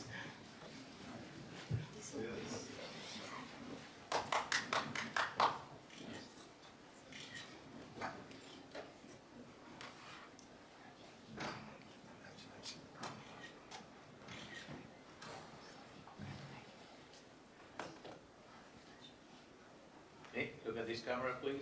3, 2, 1. All right, thank you.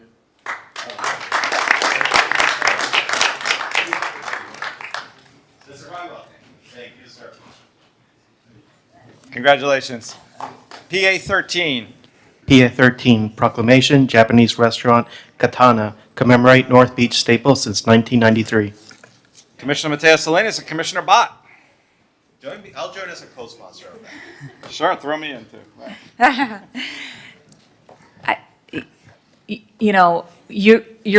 You're how to put this, you are such a staple in Miami Beach and North Beach in particular. You're like this hidden gem up there, the best kept secret, but also the worst kept secret because everybody knows about you and everybody loves your restaurant. I mean, it's the coolest place. People drive from all over Miami-Dade County, north, southeast, west to dine at Katana. There is quite a long wait list that which is a wonderful strategy. You haven't turned into the whole, well, I know somebody who knows somebody who knows somebody who's going to get you in. I mean, you treat everybody the same way. You put your name on the list and you get in an orderly fashion. And I there's nothing that I would change about your restaurant except opening 15 different locations in Miami Beach and, accommodating so many more people because you're so great, but then that would take away the charm of your lovely restaurant. And so I just want to thank you, and let me read a little bit about Katana in Miami Beach. You've been established since 1993. So 33 years you've served. You've been a beloved culinary landmark in the city of Miami Beach, offering residents and visitors an unforgettable dining experience for more than 3 decades.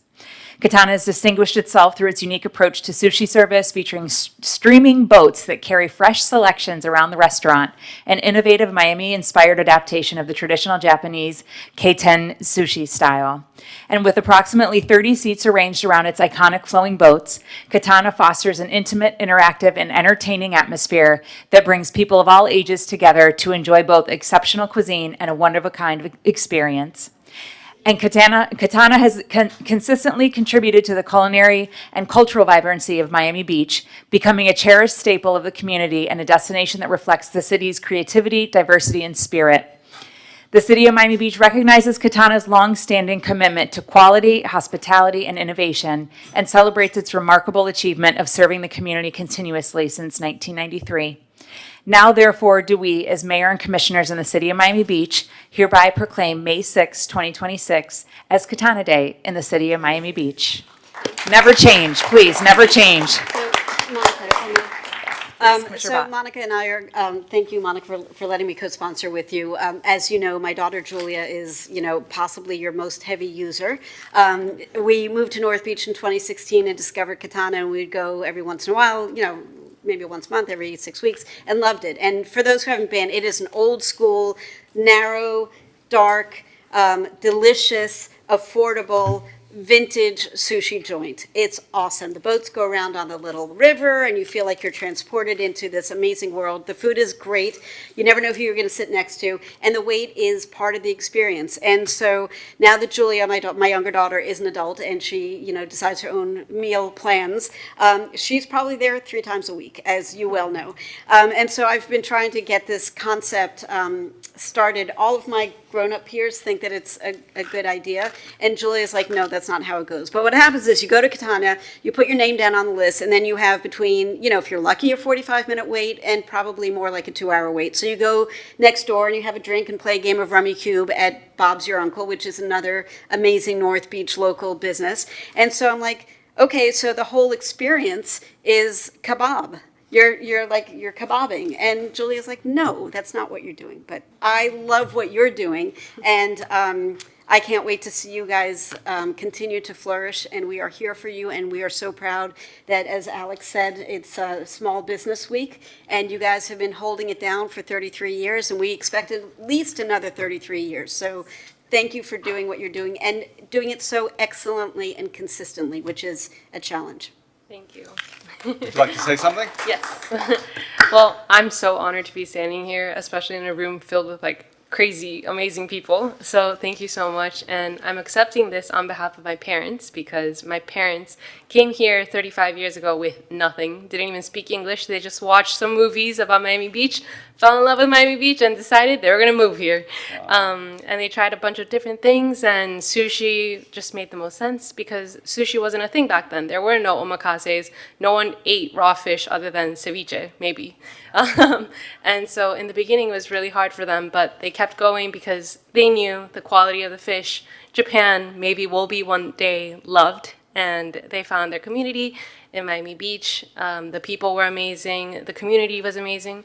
And nothing a little beautiful beach can fix, You go there, you relax, and another day is beautiful. So thank you for making Miami Beach so amazing. And I also wanted to say, I do hostess at Katana sometimes to talk to the regulars. And I want to say thank you so much to everyone for waiting such an incredible amount of time. Because personally, I can't wait. But I do want to say I do wait because my manager there, which I'm sure all of you know, Mika, she will never let me skip the line. So I always have to go, put my name on the wait list, go to Bob's, enjoy my time at Bob's because Bob's is amazing. Yes. So rumor debunked, no one gets to skip the line. And we are actually opening a second location because of all the love from everyone. And I truly feel so bad, waiting 3 hours is just normal. So we want to make a better experience. So thank you so much for all the love, 33 years, and I do hope that we can last another at least 33 years. At least. Nice. Yep. Thank you.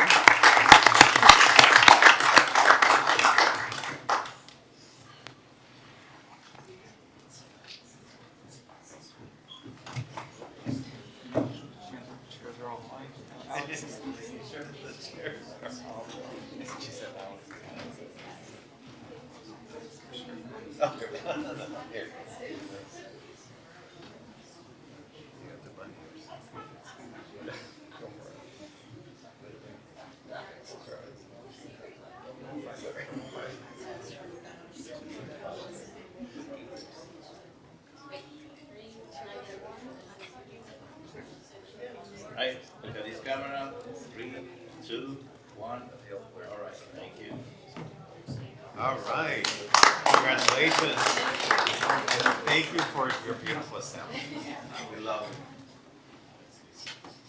it. PA 15. PA 15, proclamation, Dolly and Oz presence.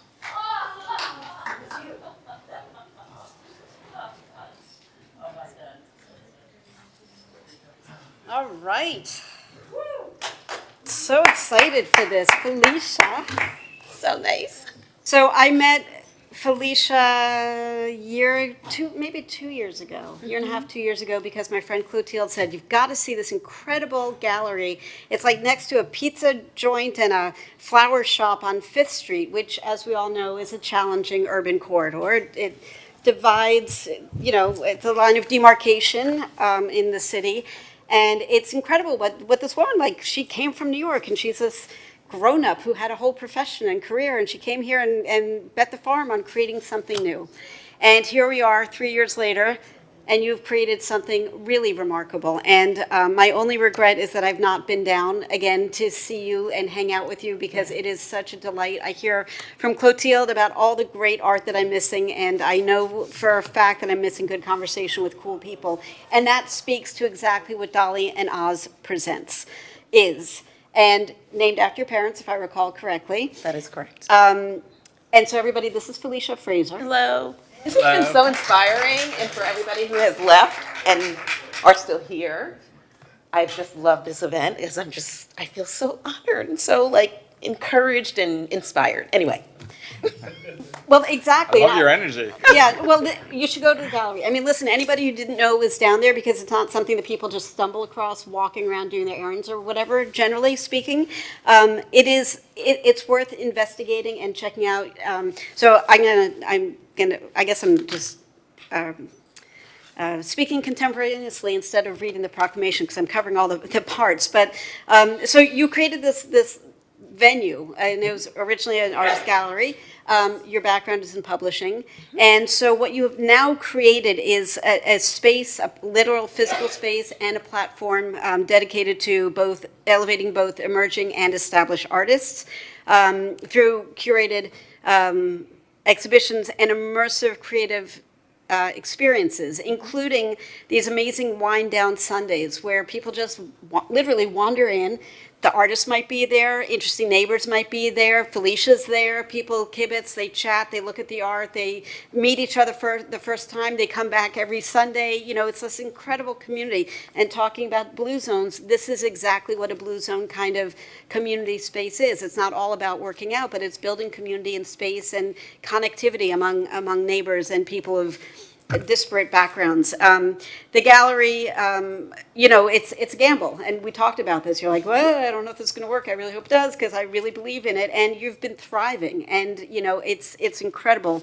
The Wind Down Sundays, the curated exhibitions, such as the Collector's Instinct, and then you've also created, and going back to your professional roots, of expanding your platform to include a literary agency which represents and develops written works.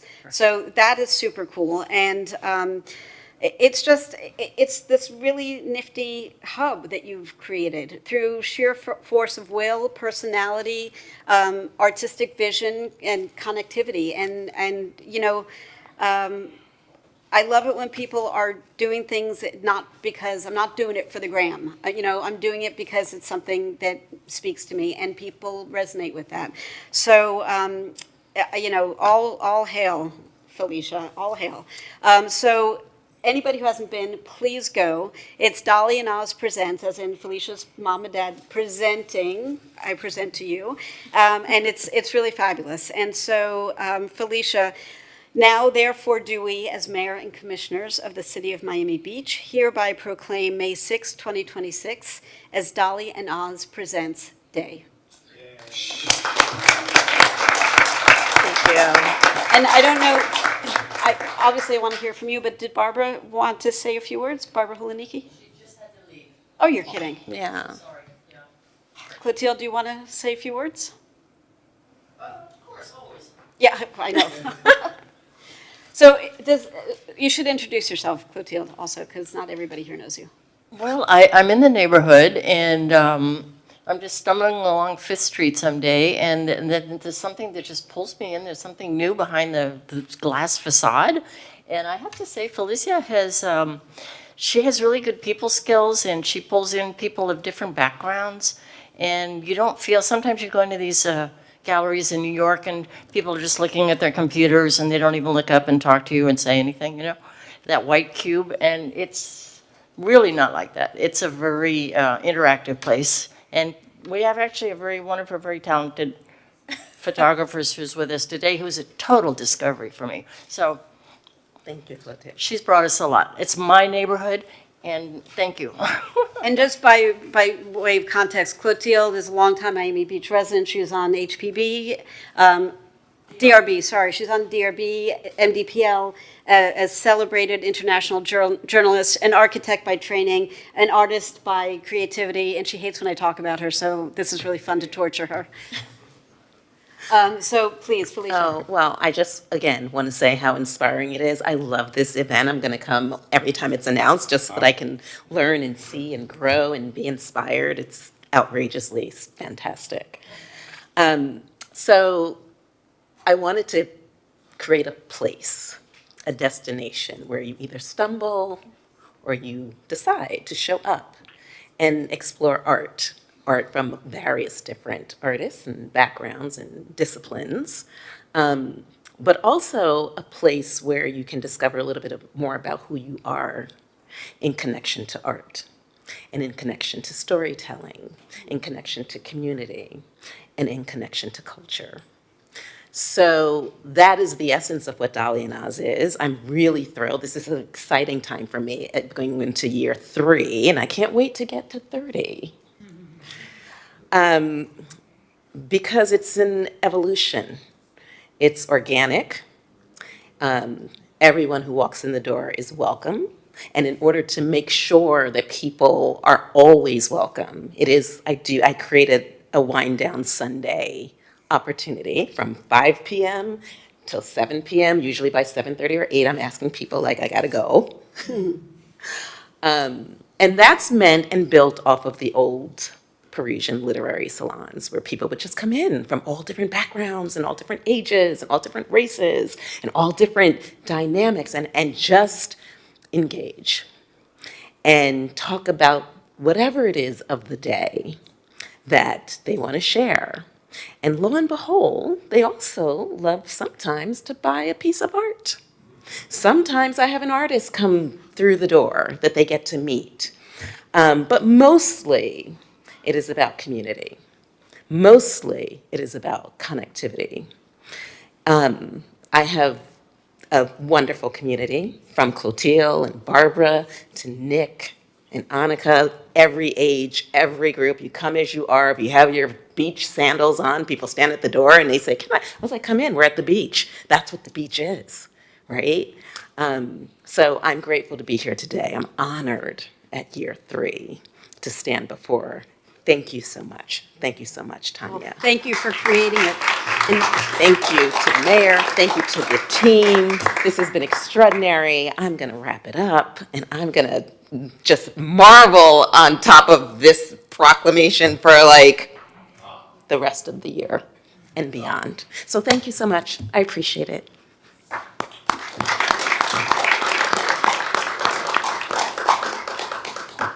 I have my little community come join me?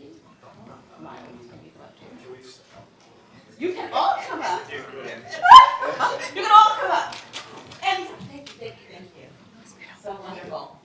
Oh my gosh.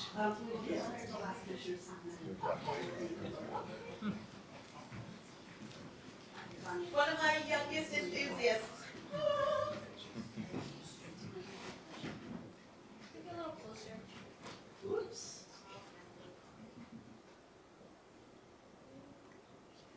Thank you. All right. Another one. Can you all move a little bit to the... Thank you. All right. 3, 2, 1. All right. Thank you so much. And Lyle to the end here is an extraordinary. Has your work up right now? Come back. Yeah. Congratulations.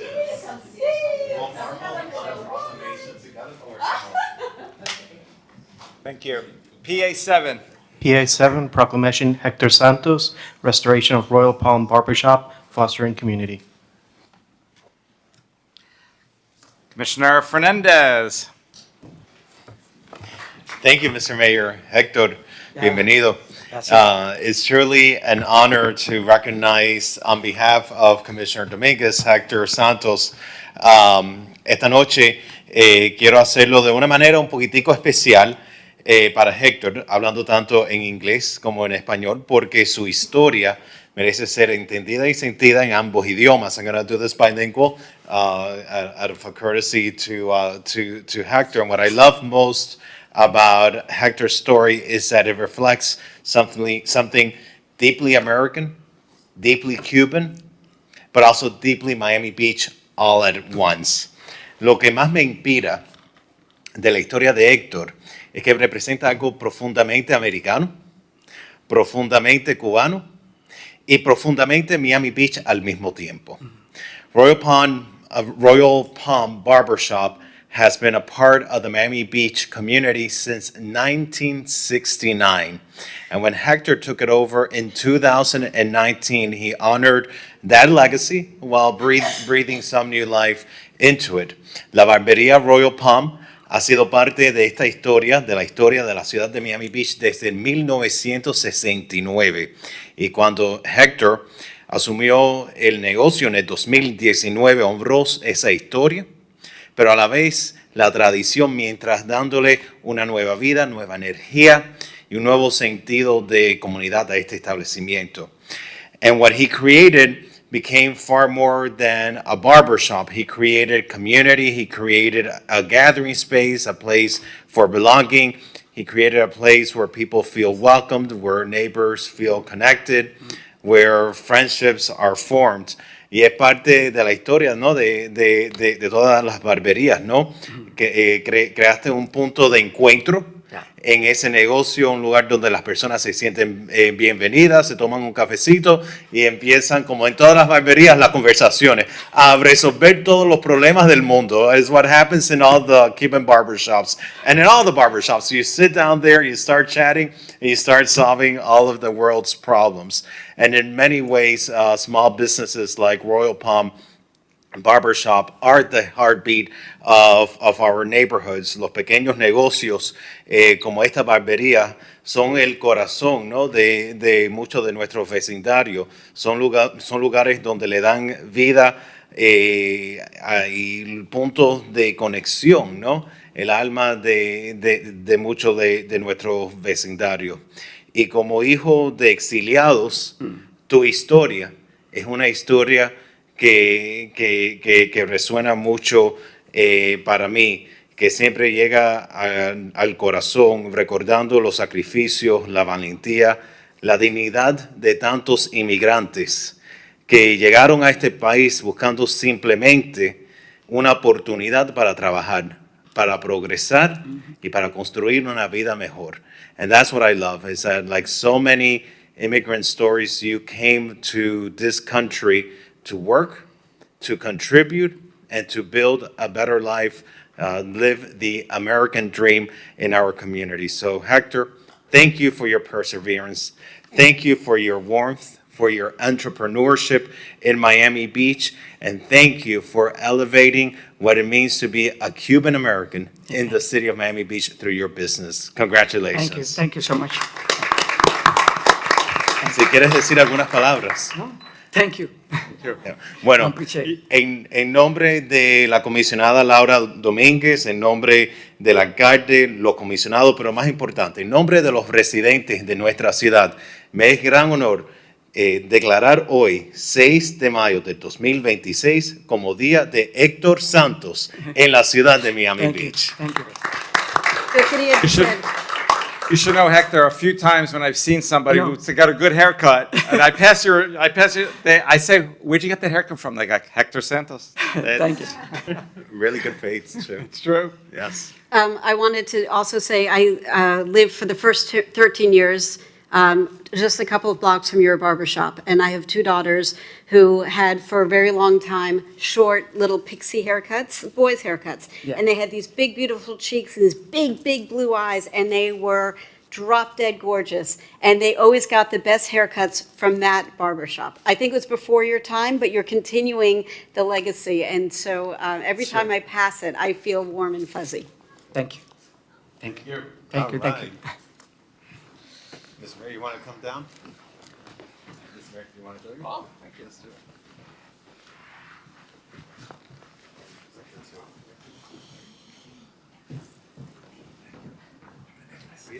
El propio alcalde de la representación. Yes.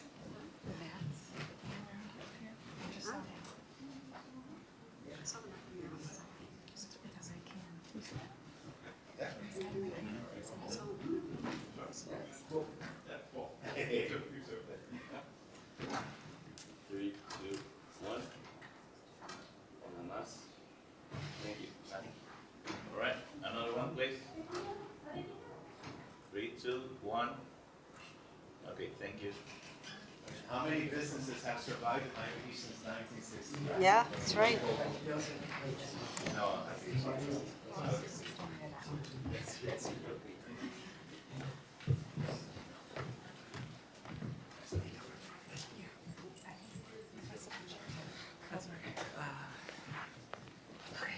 PA 8. PA8, Certificate of Appreciation, Luis Atencio. Well, should we do them together? Yes. PA 8, 19, and 10. 9, right? Yeah. Typo. So PA certificates, 8, 9, and 10. Certificates of Appreciation, Luis Atencio, Cara Petrella, and Sarah Maria. Are they here, Sarah, Kara? So, you know, being commissioner's aide is not for the faint of heart. That's all I'll say about that. And normally. It's not the residents she's referring to, it's us. That's correct, sir. And it's hard enough trying to cater to the whims of your particular commissioner. It's a real mess when you've got 3 commissioners or 4 commissioners or even just 2 commissioners trying to do something together. And in this case, we had something that a lot of us on the days were very, very emotional and dogged and persistent about because we knew how important it was to the community. And that is the reinstallation of the crosswalk pavers, the Rainbow Art Deco inspired crosswalk pavers.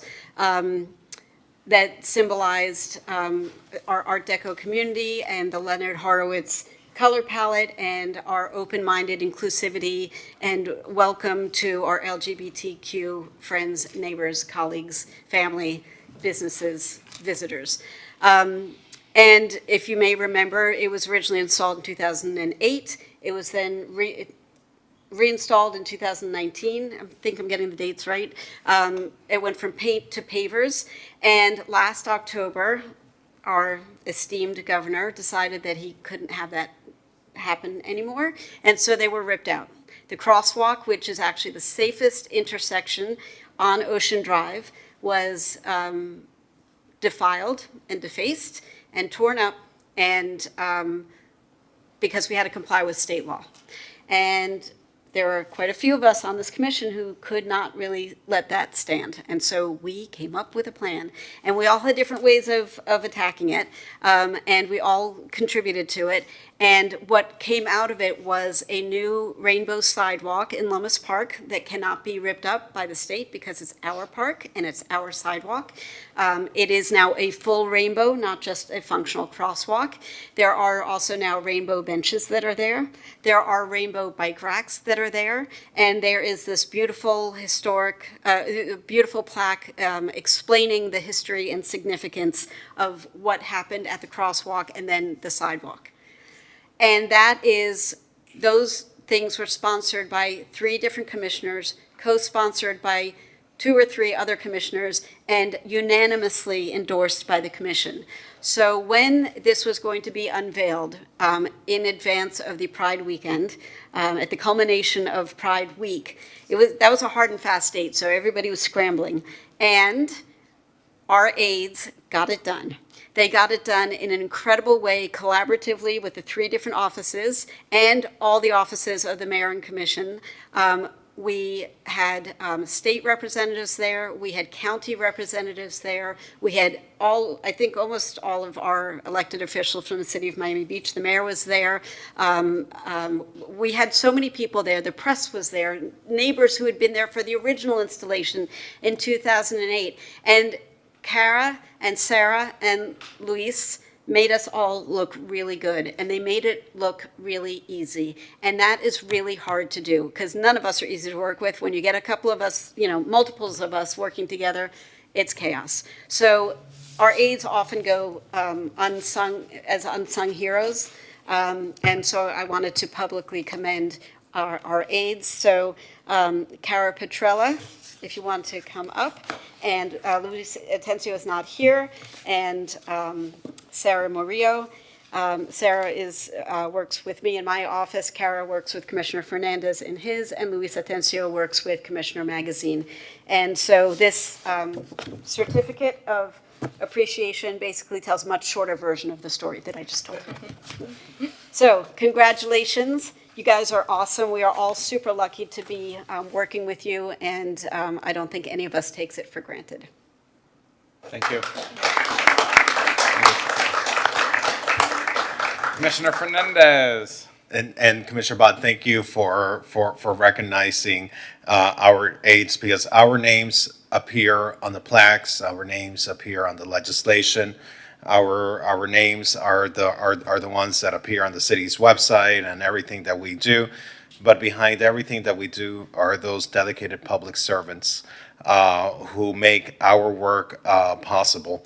And I'm so grateful to have such an amazing team in both Cara and Sydney. And I'm so proud that you all, that this entire city, that this entire commission, that every single public servant in this city, it played a role in the history of reconstructing that rainbow crosswalk. But even beyond that, is representing the diversity of our entire community with care, with dignity, and the heart that they bring to serving every single day, every single resident and every single taxpayer in the city of Miami Beach. Not just in the instance of the rainbow crosswalk, but every day through the diversity of issues that we work on so passionately. So thank you for being such great public servants for the city of Miami Beach. Thank you. Commissioner Mateo Salinas. You guys are awesome, really, truly. And you just do such great work. So keep it up, and know that you're valued and you're appreciated by this office, by all of us. And just you represent us so well, and we're so grateful for everything that you do. So thank you. You both rock. Yeah. So there are many ways to contribute to society, to our country, to our city. Obviously, we chose this to run for elected office, but there are so many others. And actually, tonight is a representative, you working for the city alongside us, but also all the people who are honored tonight. It's really a good reflection of how it takes so many to make our city the really one of the greatest cities in the world. So thank you. And It Mr. Mayor, it takes a village to make a city. you know, and I'd be remiss not to say, because, you know, us as a commission, we did a lot to bring this back. Obviously, our aides took tremendous leadership roles in organizing that event. But, Mr. Manager, your staff, you know, since before the Rainbow Crosswalk was removed, your parks team, the public works team, being present and putting up, you know, flags that we had to order online to make sure that even if the crosswalk was removed, we had some sort of presence. The parks team, the parking team, the transportation team, every single team, your Stephanie from your office and your chief of staff and the city attorney's office. I mean, it really is so many people who were involved with this issue, but this one issue is reflective of so many other issues in which our community really always comes together, and our team here at City Hall always comes together to put its best foot forward to serve the residents who have placed their trust in us. So I just wanted to mention that because it was so many other people beyond our offices who also played a role in this. So thank you, Mr. Mayor. Thank you. And I will say thank you, Alex, for illuminating that, because it's true. And, you know, getting the rainbow pavers reinstalled as a sidewalk didn't seem like it was going to be that big a deal, because we've done much more complicated projects, but things delayed it. And so I remember, and I'm not generally an exigent commissioner with staff. I generally am pretty, you know, we'll figure it out. But there was more than one phone call to Eric saying, you know, this is not a flexible date. This has to happen. And he's like, I'm not sure what's going on exactly, but I'll get back to you. It will get done. You have my commitment. And he got it done. We did have your commitment, and the whole team pulled together to make it happen. So, yeah, thank you. Thank you.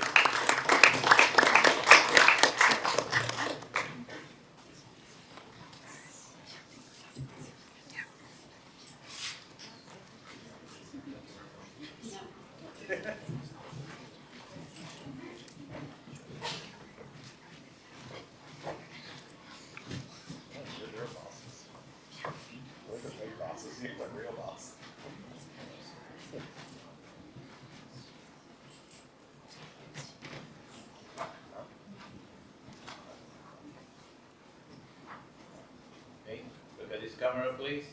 3, 2, 1. Alex, you should be down. Okay. Thanks.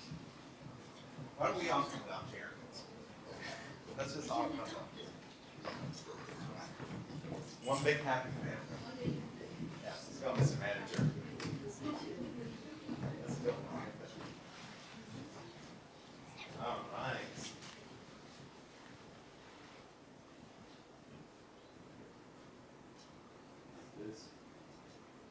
All good. Okay, look at this camera. 3, 2, 1. All right, thank you. All right.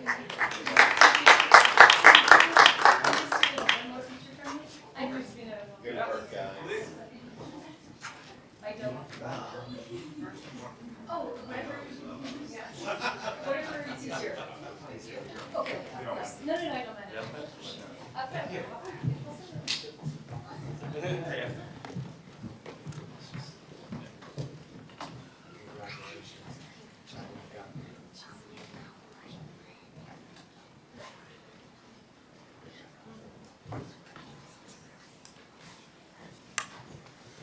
Thank you, everyone. Congratulations, everyone. Great meeting. Thank you to my colleagues. Have a great night, and God bless you all. Meeting adjourned.